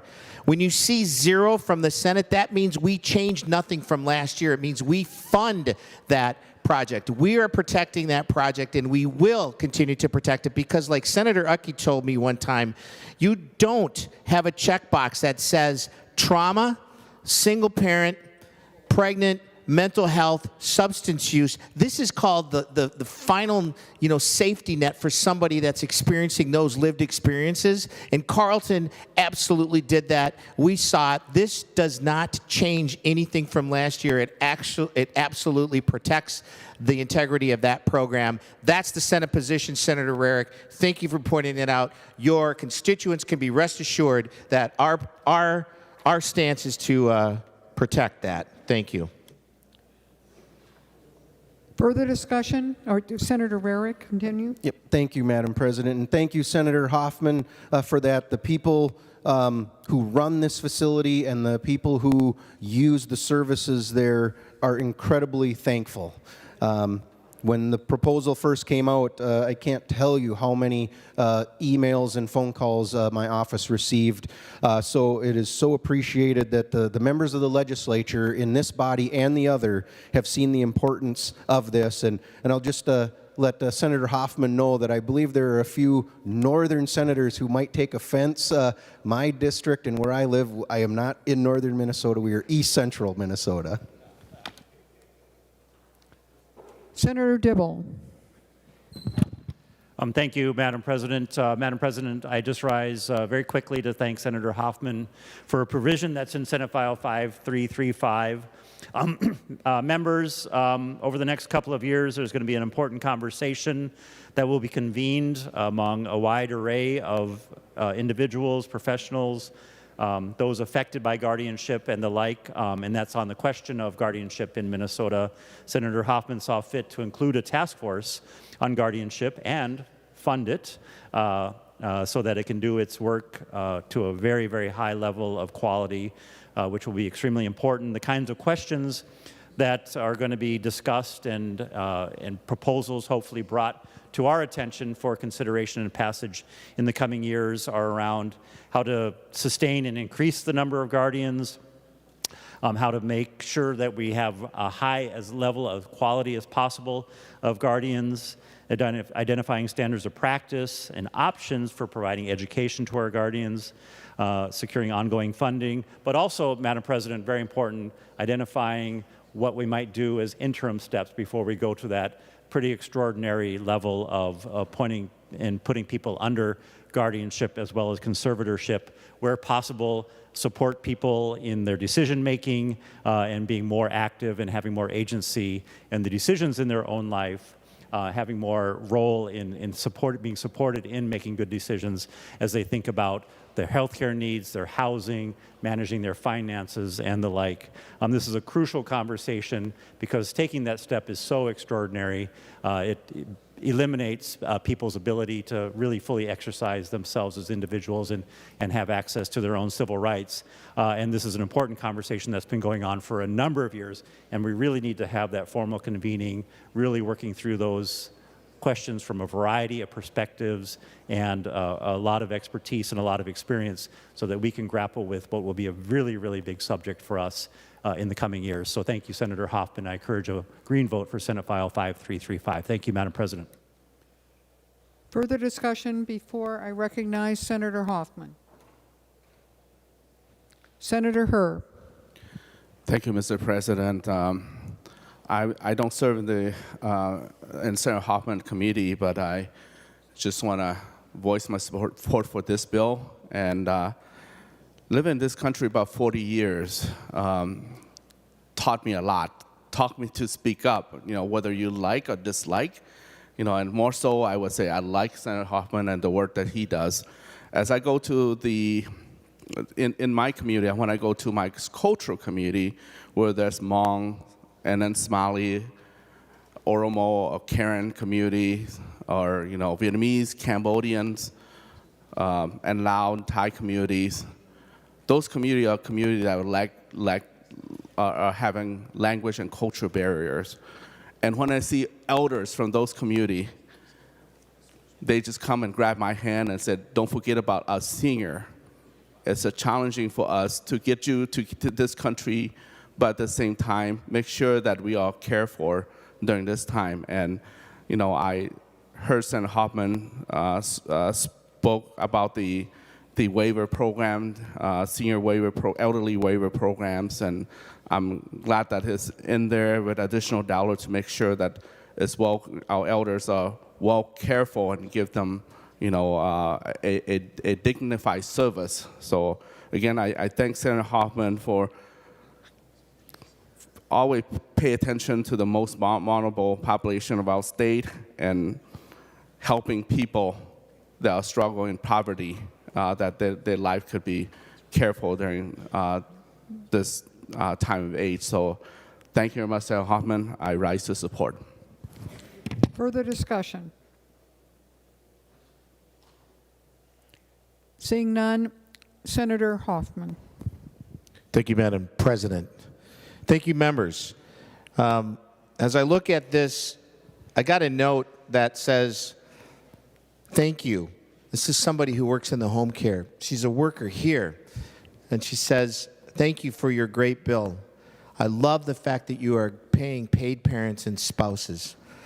You know, when you think about that, that's coming from somebody who really has got an embedded, lived experience within the world that we are part of in our DHS committee. And when Senator Dibble said, we really need to do something on the task force on guardianship, and it became our human services priority. So that Senator Dibble and Senator Limmer have had their ongoing conversation. We took care of that. However, Madam President, when I saw that Senator Westrom was also part of that bill, and he made me buy into his shrimp project thing that Senator Weber says, I still blame Senator Westrom on that. But to that, Madam President, the conversations we have in human services are so important because they are personal. And they are so important because it is about who we are as a body. And the conversations are never personalized, except if you're bringing a shrimp amendment. But that's the case, Madam President. I'm glad we can smile, Senator Utke, because it's always about the why we do what we do, isn't it? That's why we exist and what we do. And with that, Madam President, I want to say thank you to our committee workers, our committee administrator, David Zach, to the staff, Leah Monahan, Cassie Soar, Carrie Briones, you did a great job. Elise Bailey, awesome job. Emily Spatera, Bryce Hengst, you did a great job. Thank you. Kyle Raymond, man, I didn't think I would like spreadsheets. You show how it's fun. You brought joy back into politics by looking at a spreadsheet. Dan Storkamp, thank you for your work. Arpegia Spencer Olson, Mahala Norton, and of course, the Department of Human Services has two people that if you ever have a question, you have anywhere to go, you can go to those two people, right? It's Matt Burdick and Christy Grom. So you know what, Senator Abler, thank you for what you created years ago about showing how this committee needs to focus on leaving your ego in the hallway and get the work done. And with that, please vote yes on this, Madam President. Secretary will take the roll on Senate Files 5335.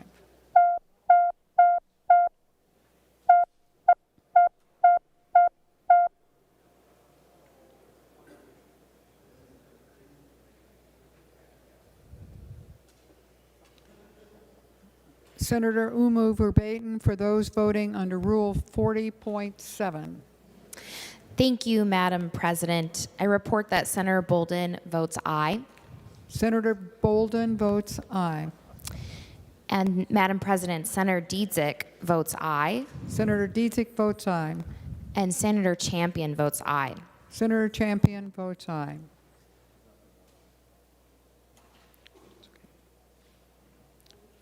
Senator Jasinski for those voting under Rule 40.7. Thank you, Madam President. Senator Anderson votes no. Senator Anderson votes no.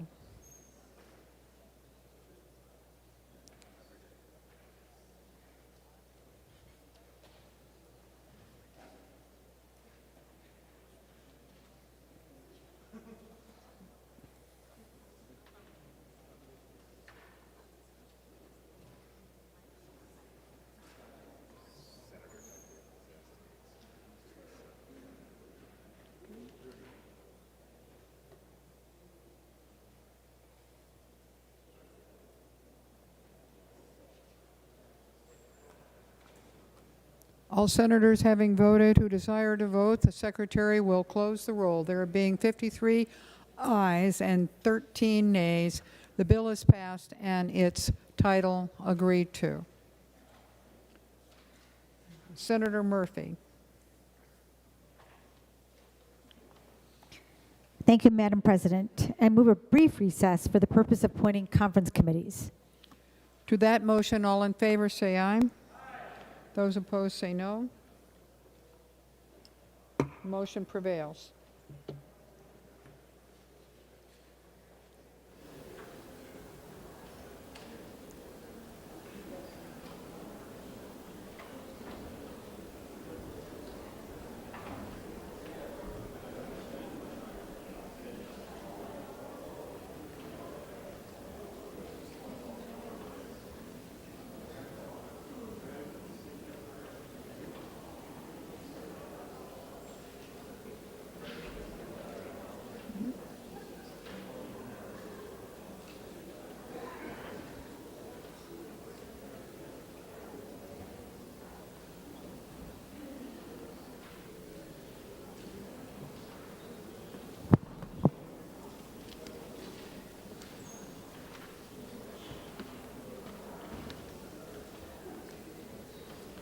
The Senate will come to order. Senator Murphy.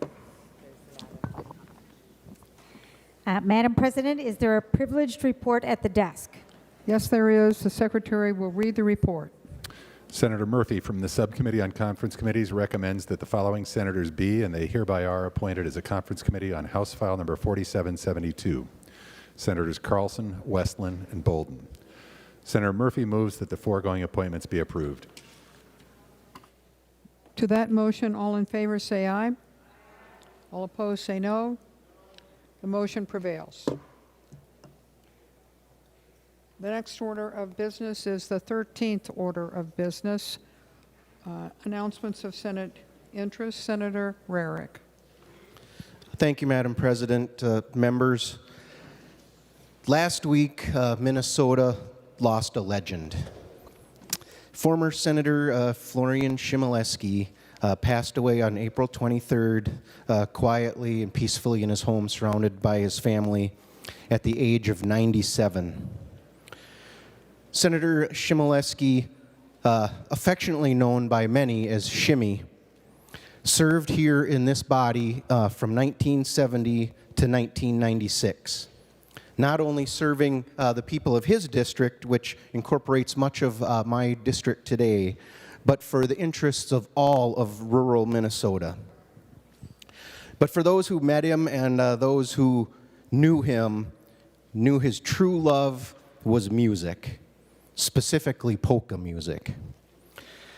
He and his family had music in their blood, starting way back with his grandfather.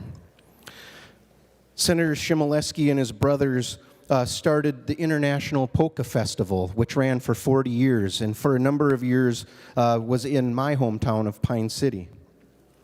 He and his brothers were part of the Chmielewski Fun Time television show that ran for 35 years, broadcast across the United States and Canada. I had the privilege of meeting Senator Chmielewski a number of times at the Pine County Fair, where he would attend to listen to his grandkids playing on Sunday afternoons in the beer gardens the family's polka music. He shared a number of stories with me during those visits, and I think for those who met him and knew him, you would immediately see the humor and the energy that he had. One of the stories that shows his humor was, I believe it was his first year in session, or one of the early years, there was an extended special session. And he took that opportunity to grab his accordion, go out onto the front steps of the Capitol and play the song, "Please Release Me, Let Me Go."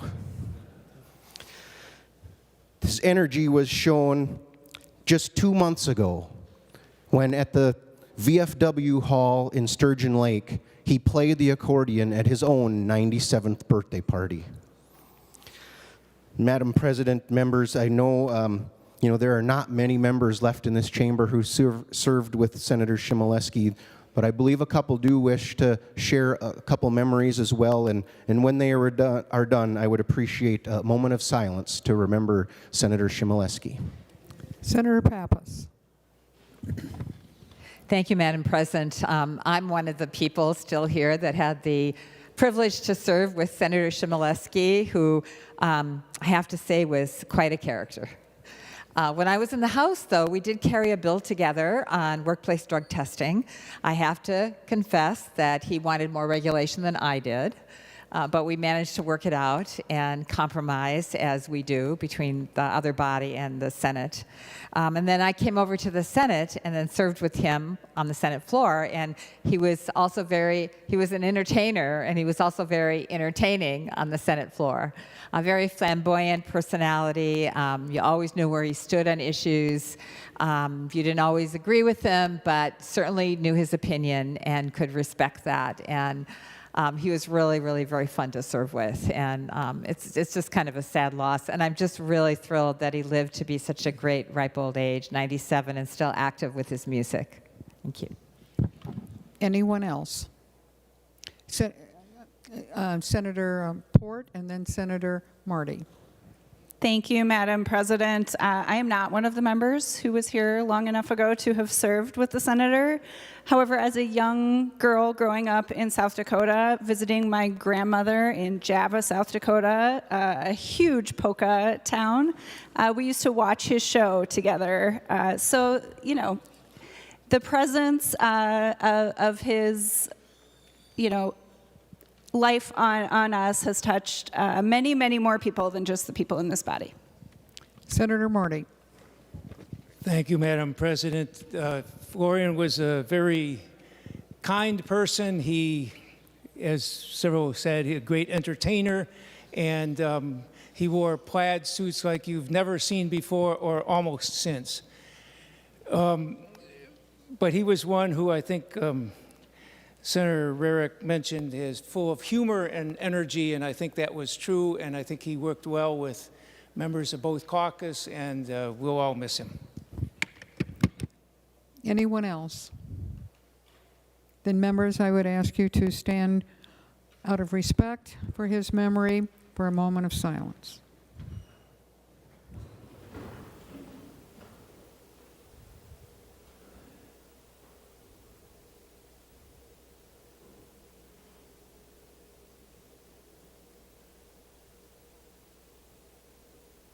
Thank you, and you may be seated.